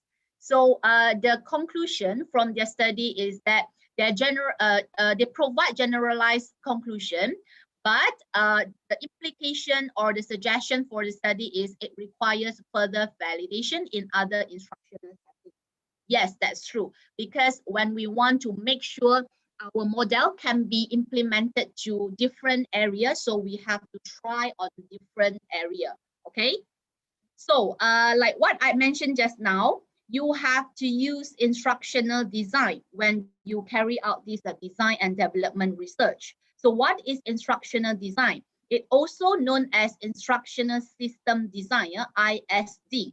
Okay, it is a process of creation of both digital and physical instruction material.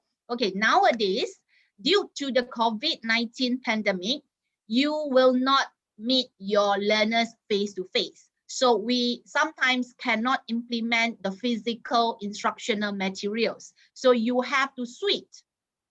You have to switch to the digital instructional material. So now the trend is using website, e-learning platform like what Prof. Dr. Mazura mentioned just now. You can use a Padlet, you can use all these the e-portfolio, or even you have the LMS in your university. So that is the digital instructional material that I mentioned here. So you have to design and develop all these instructional material by following systematic procedures. So what are these systematic procedures? Of course, first you have to assess the needs, and then you start to design and develop. And then when the thing is done, you have to deliver it to your respondents. And finally, you have to evaluate the effectiveness in order to improve the instruction. Okay, so there are 3 main components in this instructional design. First one is the tools. So we have to involve the process, theory, and physical tools in our ID.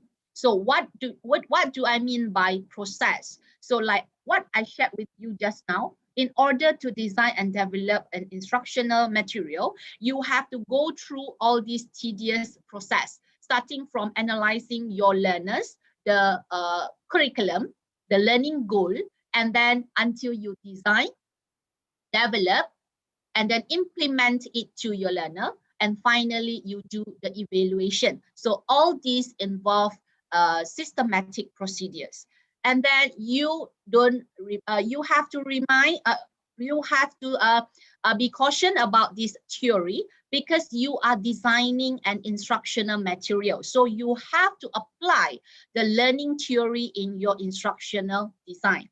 Means that when you want to design something, you have to consider about the learning theories. For example, you have to apply maybe the constructivism learning theories. Maybe you need to apply the behaviorism theory, or maybe it's something due to the multimedia. Maybe you need to consider about the cognitive load theory in the multimedia learning.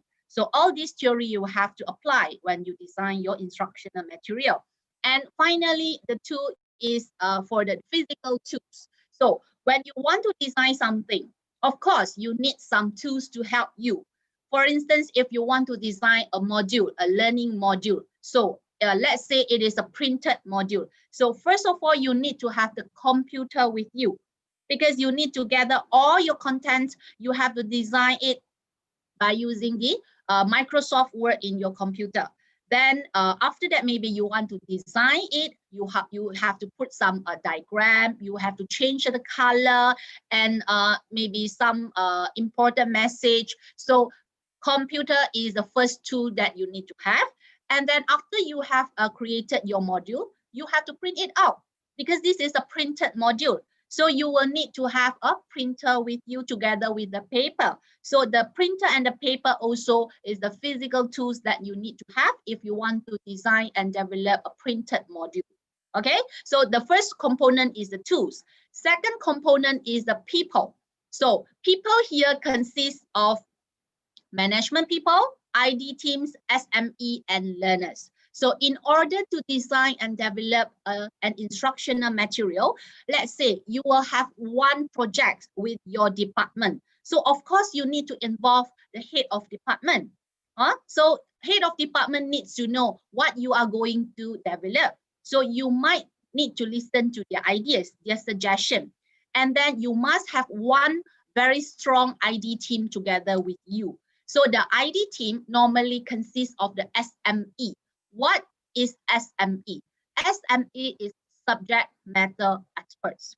For instance, if you want to design, I go back to the example just now. If you want to design a printed learning module, so let's say in chemistry, okay? So you need to have a teacher or lecturers teaching this chemistry. So this teacher and lecturer, they act as subject matter experts. So they will contribute their ideas, their contents, their knowledge regarding certain topic in the chemistry. So this is the SME. So SME give you the content, and then you have to design it in the form of module. So you need to have designer. So designer also part of your ID teams. Okay, so the designer, they will transform the idea, the content from the SME into the form of module. Okay, in the form of module. Okay, then you need to have technical person. So the technical person, they need to print out the module. They need to touch up, they need to design the cover page of the module, and then they need to produce the module in a very good physical look. So the ID team should consist of SME, the designer, and the technical team. Okay, and last but not least, the learners. So the learners, why we involve the learners? Because the products or the instructional material that you design is the purpose is to meet the learners' needs. So when your instructional material is done, you have to involve the learners to check whether the products goes well, whether it has some effects on these learners' needs. And lastly, the last component is the organization. So organization can be a government sector, can be a corporate sector, or even military. And the most suitable to our case is higher education, primary and secondary education. So when you want to design or develop an instructional material, maybe it is a big project from your university or maybe from your department. So they invest. They might give you some finance to do this project. So it is for the benefit of the whole department or even for the whole university. So to do these instructional design projects, it will involve tools, projects, and organizations. All right. So in order to make the instructional design process goes well and systematically, you will need to have this ID model. So what is ID model? So it is a prescriptive models which provide guidelines. So this is like type 2 developmental research. So you implement the models which provides you the guidelines, the steps of framework to help you organize, plan, and structure the process of creating these instructional activities. So we actually have some characteristic based on Gustafson and Branch. They give some characteristic of these instructional design models. So for an instructional design models, it must be learner-centered. Why? Because we are designing a product or we are designing an instructional materials to be used by the learner. So we must put the learner as a focus. And then they must be goal-oriented because they must have the purpose why we want to design and develop this instructional material. And then it must be implemented in the real world so that we can measure how it performed in the real world. And this real world normally is during the teaching and learning process. And remember that we have to measure about the effectiveness. So make sure that the outcome is measurable. And you have to follow all these very systematic process. So make sure that it is empirical. And you have to have the support from a good team members. Like what I shared with you just now, the ID team must consist of SME, the designer, the technical person, and lastly, the learners. All right. So actually, for this instructional design model, it can be divided into three main components or three main types. First one is classroom oriented. Second one is product oriented, and lastly is system oriented. So I'll go one by one. For classroom oriented, it can be designed for K-12 teachers, community college, and vocational schools. So means that it can be implemented in any stage of these education levels. And then it usually consists of one person.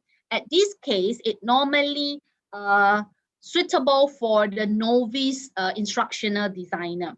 For instance, if you are a teacher and today you are teaching your students in certain topic and you found that your students weak in mastering certain concepts. So straight away, you try to design something that can help them to understand that particular concept. So this is what we call classroom-oriented ID model.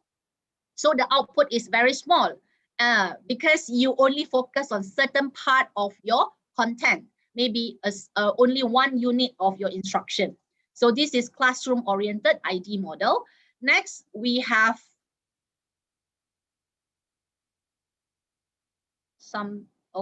I have some technical errors here. I can't go to the next slide.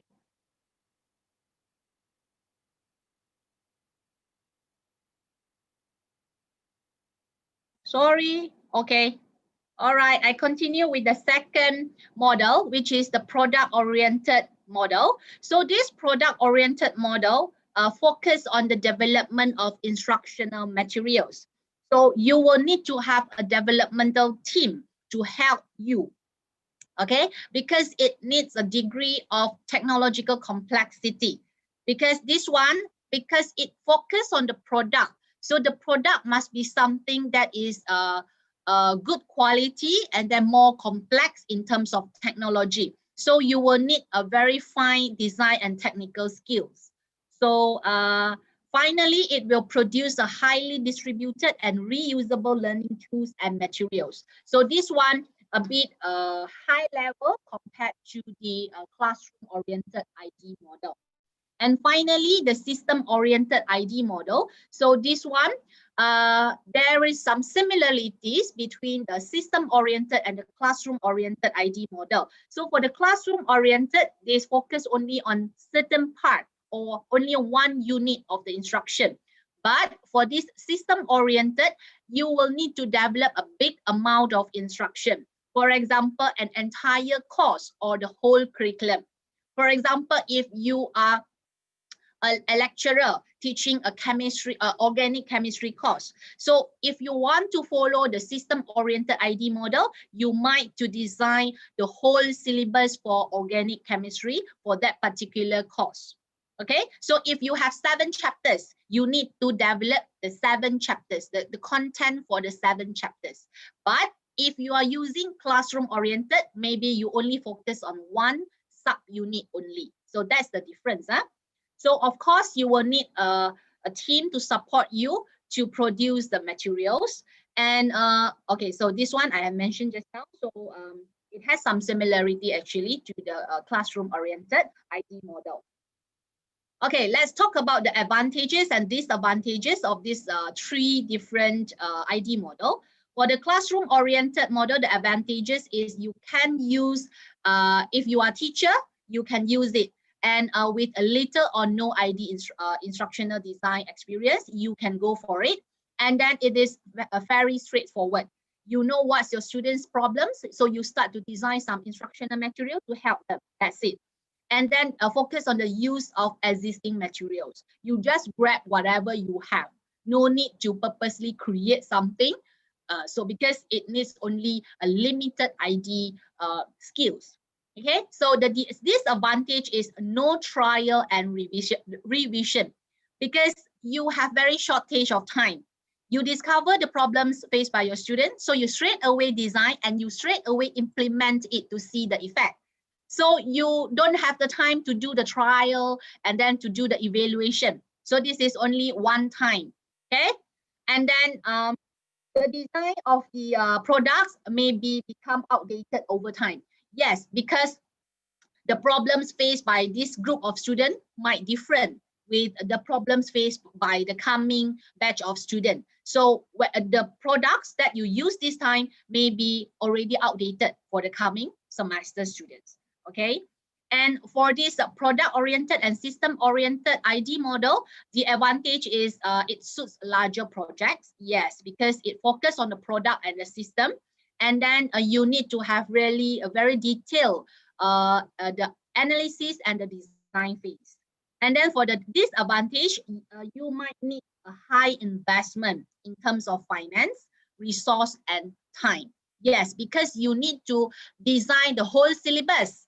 You need to design a very high-end technology products. So of course, you need to invest some money, some resources, and some time. Okay, and you need more time to analyze the goals of an organization before committing.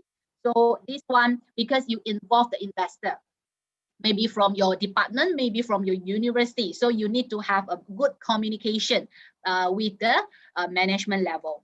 Okay, so the classroom-oriented ID model, we have several examples.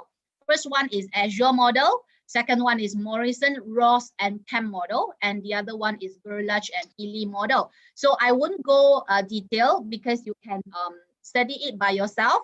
Study all these models, see which one better suits your aim of designing the products. Okay, so the Azure model consists of these steps that you need to follow.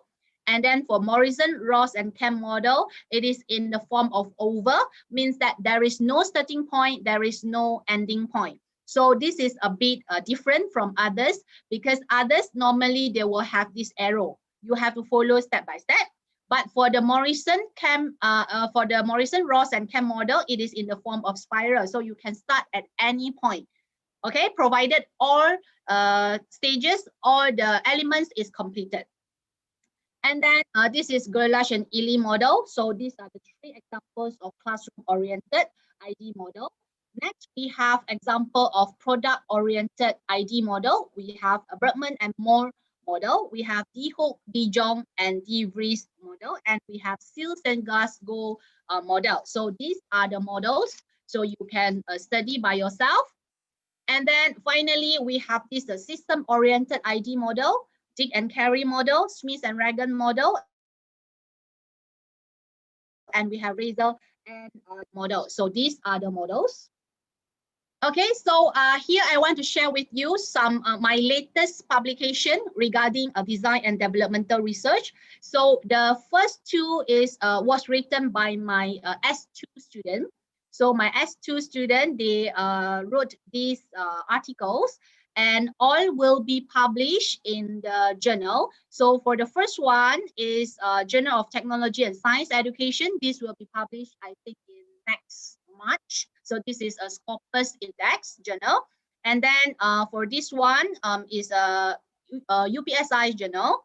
And then for this one is actually an article from my another grant, research grant, related to chemistry laboratory management techniques, massive open online course. So this one already published in Journal of Science, Mathematics and Technology journal. So you can have an access here. And then the last one, this article was written by my S1 student. So my S1 student developed a Google Classroom in acid and base topic. So it will be published in Journal of Science and Mathematics Letters. And then I share with you, this is my book. So I wrote this book actually is from my PhD study, my PhD research. So this book, you can scan the QR code to get the link to order this book. So I have a specific chapter on how to design and develop my product. My PhD thesis is related to design and development of interactive multimedia module. So I combine actually CAM model and Gerlach and Illy model for my instructional design model. So that's it for my sharing. Thank you.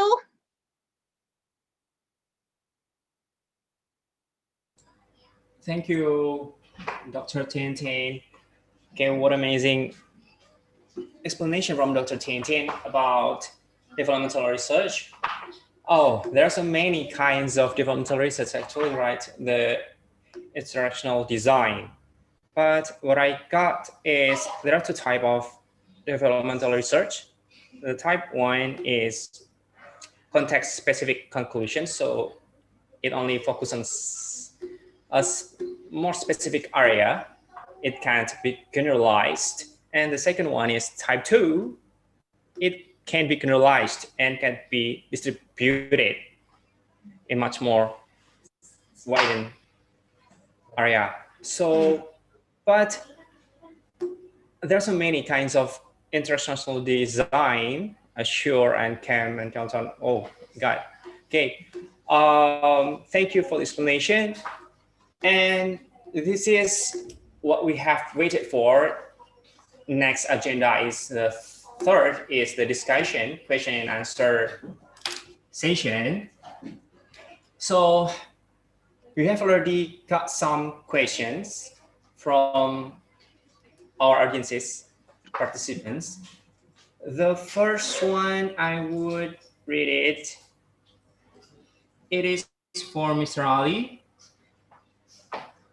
from Mr. Afri from UNES. The question is, bagaimana implementasi pendidikan kritis dalam kurikulum kita Indonesia menuntut pembelajaran hot pada guru? Cukupkah? Dan seperti apa pokok pemikiran pendidikan kritis yang digagas oleh Ki Hajar Dewantara masih relevan dalam era sekarang? Dan pertanyaan yang kedua untuk Mr. Ali, ada dari Andri Setiawan dari UNES. Pendidikan seharusnya bisa memberikan ruang bagi siswa untuk berpikir kritis. Namun kenyataannya dalam praktek pendidikan di Indonesia masih sering melaksanakan ujian dengan soal pilihan ganda. Ini membuat jawaban siswa hanya terbatas pada jawaban pilihan saja, sehingga siswa tidak dapat mengembangkan pemikiran kritisnya. Bagaimana Bapak menyikapi persoalan di atas? Dan bagaimana solusi agar pemikiran kritis siswa dapat berkembang? Terima kasih. Mungkin langsung dijawab saja untuk Dr. Ali. Selanjutnya nanti pertanyaan untuk Dr. Mazura, and then the third speaker. Thank you, Panofi, and thank you, audience. Actually, I prefer to give this opportunity to Dr. Dr. Mazura or Dr. Tintin first because they are our special guest today. But because Panofi already read the question for me, so let me have some comments on the questions. And anyway, very nice presentation, Dr. Tintin. I did enjoy that. And I think we can talk further. I think now I do even apart from my critical stance of research. I'm doing not a developmental research, but I'm developing some videos for my lectures now, based on some of the research in the States. That's what I'm doing now. Anyway, so first question is about the relevance of Ki Hajar, and Ki Hajar is just for a very brief overview for our guests, Dr. Tintin and Dr. Mazura. Ki Hajar is our first Minister of Education during the pre-independence era, and he is actually the founder of the Taman Siswa. Taman Siswa is what do you call it? Like the first nationalist movement, education movement in Indonesia. I think Ki Hajar has to me, Ki Hajar with all the respects that we have to really pay to him. That it seems to me Ki Hajar himself is like not double standard, but a person with we can't see him from a single side. What I meant by this is that in one hand, he promoted the freedom of children, the freedom of children, and a good education for him. Actually, is the education that's really a child-centered, the student-centered one. But at the same time, he also promoted the idea of the role of teacher as the guide, the vanguard of the classroom, like the leader of the classroom. So what is actually the boundaries of freedom is a debatable, not debatable, but something we really need to discuss. What is the boundaries? What are the boundaries of teacher role as the guide and as the guide of the vanguard, as the leaders in the classroom, and what are the boundaries of children freedom? But the second thing from Ki Hajar is that to really emphasize is that from the very beginning, including his Taman Indria. Taman Indria is the first tadika, the first non-religious tadika created in Indonesia by Indonesian people. The first a principle is that his tadika is from the very beginning is highly political, because it rejected the notions of European frugal school. It rejected the local religious-oriented schools, and the very reason behind his founding of Taman Indria is for him to provide an alternative but nationalistic tadika, the Taman Kanak-kanak, the kindergarten. Jadi itu saya kira sisi kritis dari Ki Hajar. Is it still relevant? I think some parts of Ki Hajar thoughts are relevant, so like any other thoughts in the world, like any other great figures in the world. Their thoughts remain relevant partially, and some others need to be really negotiated. One thing that it seems to me from Ki Hajar that are relevant. That is relevant for us now is his nationalistic orientation, for example. The importance of inculcating the national identity into the soul and mind of young children is, I think, is relevant for our time now. The second question is about multiple choices. It depends on it. I do use multiple choices in my examination, but it depends on the purpose. If we claim that multiple choices is the only good way, the only true way of examining knowledge acquisition, I don't think that this is a good attitude. I don't think that that's a proper stance for us, and either as a teacher or as an academic. But we use something with purpose. We use something with a reason. We use something based on deep reflection that this is proper, then this is ethically justifiable, and this is scientifically or academically justifiable.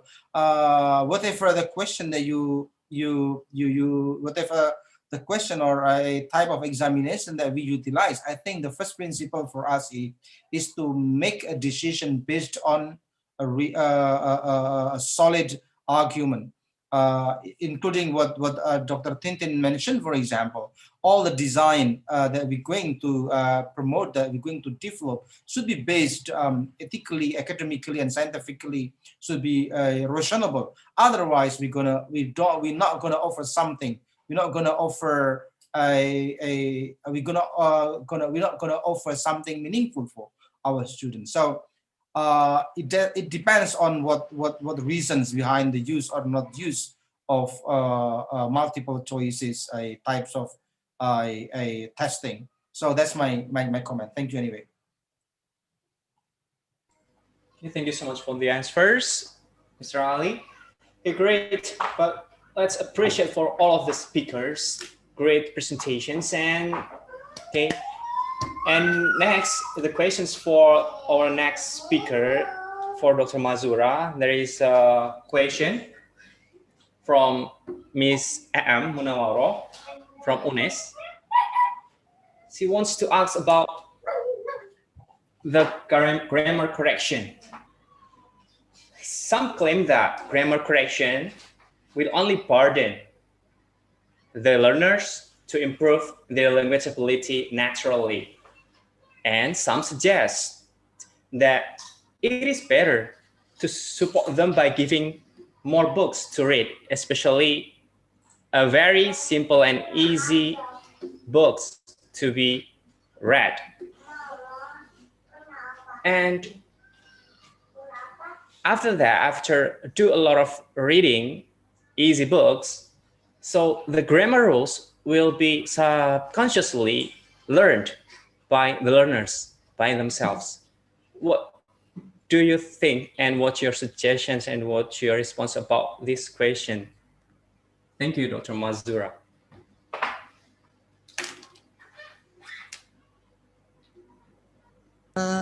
I think, okay, now there are some truth about asking the students to do rote learning, or do you want them to explore and learn the language? So it's like deductive or inductive. So deductive means you will teach the students this is wrong, this is wrong. Inductive, allowing them to actually explore and make the mistakes, and then raising their awareness about the grammatical rules. So deductive will be, there is an essay and you underline their errors. That will be deductive. Deductive teaching of the grammar rules. That means today I'm going to teach you this. Or you will be teaching, and then suddenly you said, okay, what do you think I meant today? That will be inductive. So it depends on you.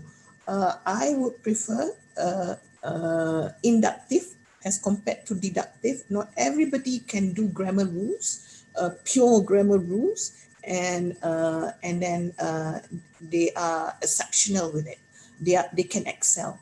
So I prefer, and I see that based on my experience, the students prefer it to be inductive. So you can give a lot of other types of assessment in order to cater or to assess their grammatical competencies. Okay, that's what I feel. Okay, thank you. So there are two ways of teaching grammar, right? Yes. Thank you for Dr. Mazura's response. And there is a question from our Vice Dean of Faculty of Education, Mr. Farid Ahmadi, PhD. The question is for Dr. Tintin. He has two questions. The first one, what are your students' abilities in doing research? Bagaimana mahasiswanya Dr. Tintin dalam melakukan developmental research actually, ya, dalam bidang pengembangan. And the second, how do students there find ideas for research topics? Bagaimana siswa untuk mendapatkan ide tentang pengembangan itu, apakah mereka bisa memilih bebas or it's restricted. I'll give you the topics. You have to follow or like what? Thank you, Dr. Tintin. Okay, thank you for the questions. Okay, so I'll answer the first one first. Okay, so for my S1 student, they actually is very novice. So they are young researcher. They are, S1 student. So they are actually very, they have very limited experience in doing research. And we want them to do design and development research. It is very challenging actually. So I actually handle these final year projects for so many years. So from my experience, changing from open research design to limit them to this design and development research is actually very, very challenging for both me as a coordinator and for the students as well. So my S1 student, they have 2 semesters to carry out this final year project. So for the first semester, for the semester 6, so they will follow the class. They will follow the lecture. So they will follow the research and methodology lecture. So I will share with them how to do research. But all the discussion is very general. Means that they have to study all different types of research design together with this design and developmental research. So for their final year project, they have to focus on design and development. So they have 14 weeks to learn about this research and methodology, and then I assign them to their supervisor. So each student will have 1 supervisor. So they will discuss with their supervisor regarding their final year project. Together with me, I will share with them the knowledge of this research methodology. They have to apply the knowledge that they learn in the class in the final year project. So everything they have to discuss with their supervisor. Okay, so for the first semester, they must produce the proposal. They have to produce a proposal first 3 chapters. And then at the end of the semester, they need to present the proposal, and then they need to submit the written proposal for the evaluation purpose. Then during the semester break, they have to develop their product. They have to develop their instructional materials that they have suggested in their proposal. Then coming back the next semester, during the semester 7, that is the second semester for this final year project, they have to test in terms of validity and reliability of their product, and then they have to do the evaluation. Okay, they have to do the evaluation. So actually, the time is really, really limited for them. If they are disciplined enough, so they can follow the track. Because normally I will plan how at this week you need to submit this chapter. At this week you have to carry out your validity test. You have to get your pilot study done. So I will give them the planning. So they have to follow. If they follow accordingly, they have no problem to submit their final year project at the end of the second semester. But if they are like not disciplined enough, or they have problems, so they will drag the timeline, so they will have problems to submit their final year project. So what I notice here is they actually have very creative idea. Students, they have a very creative idea to develop the instructional materials, but in terms of writing, because we have to follow the writing style of this report for the research. So they have some problems in writing the report because they need to follow the style. So this one, they need to get supervision from their supervisor. So each time they draft each chapter, they have to submit to their supervisor. Then the supervisor will give comments, and then they have to do the revision. They have to submit again until they get the green light from the supervisor to present during the end of the second semester. So for the end of the semester, they have to present again the findings of their report, and then they have to get their thesis done. So this is the thesis. If you can see, cannot see. Okay, so this is the thesis for the student that they have to submit at the second semester. So they actually need guidance. They actually need guidance to complete this final year project.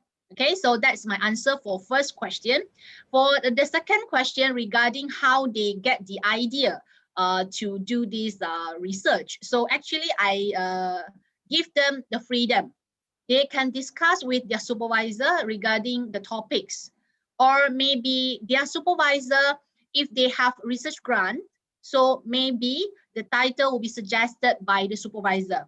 So the student will do part of the research grant of that particular supervisor. So it is up to them how to decide the title or how to decide the scope of their research.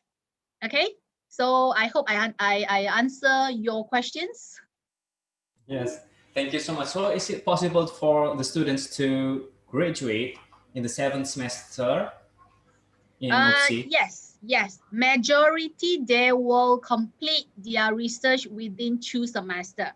But we also have a special case, like very sad to share with you. Last semester, we have one student, he is really a very brilliant student. But because of this pandemic, COVID-19, he has to go back to the hometown. And then he has limited access to the internet.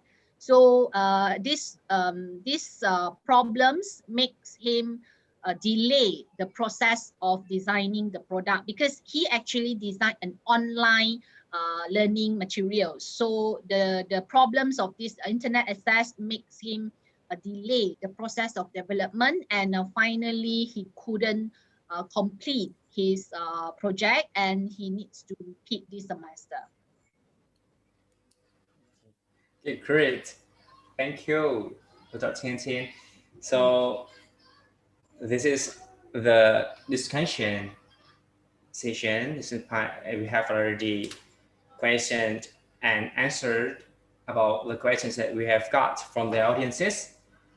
Now, actually, we are entering the last agenda that is closing. But before we close our webinar, international webinar today, I would like to invite you, all the participants, to activate the video so that we can take some screenshots of photos, so as a memories. Yeah. So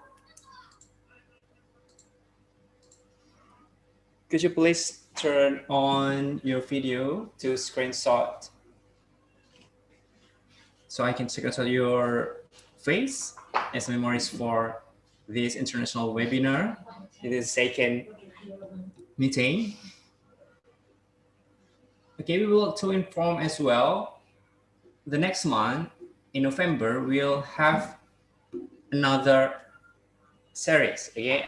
Another series of this international webinar with different topics. Okay, for the first slide, there is Lufita, Zahra, Yamaita, and Miss Lee, Dr. Lee, and Dr. Mazura as well. Okay. Smile. And the second slide, there are Dr. Tagodan and Bu Umi, Putri Sumina.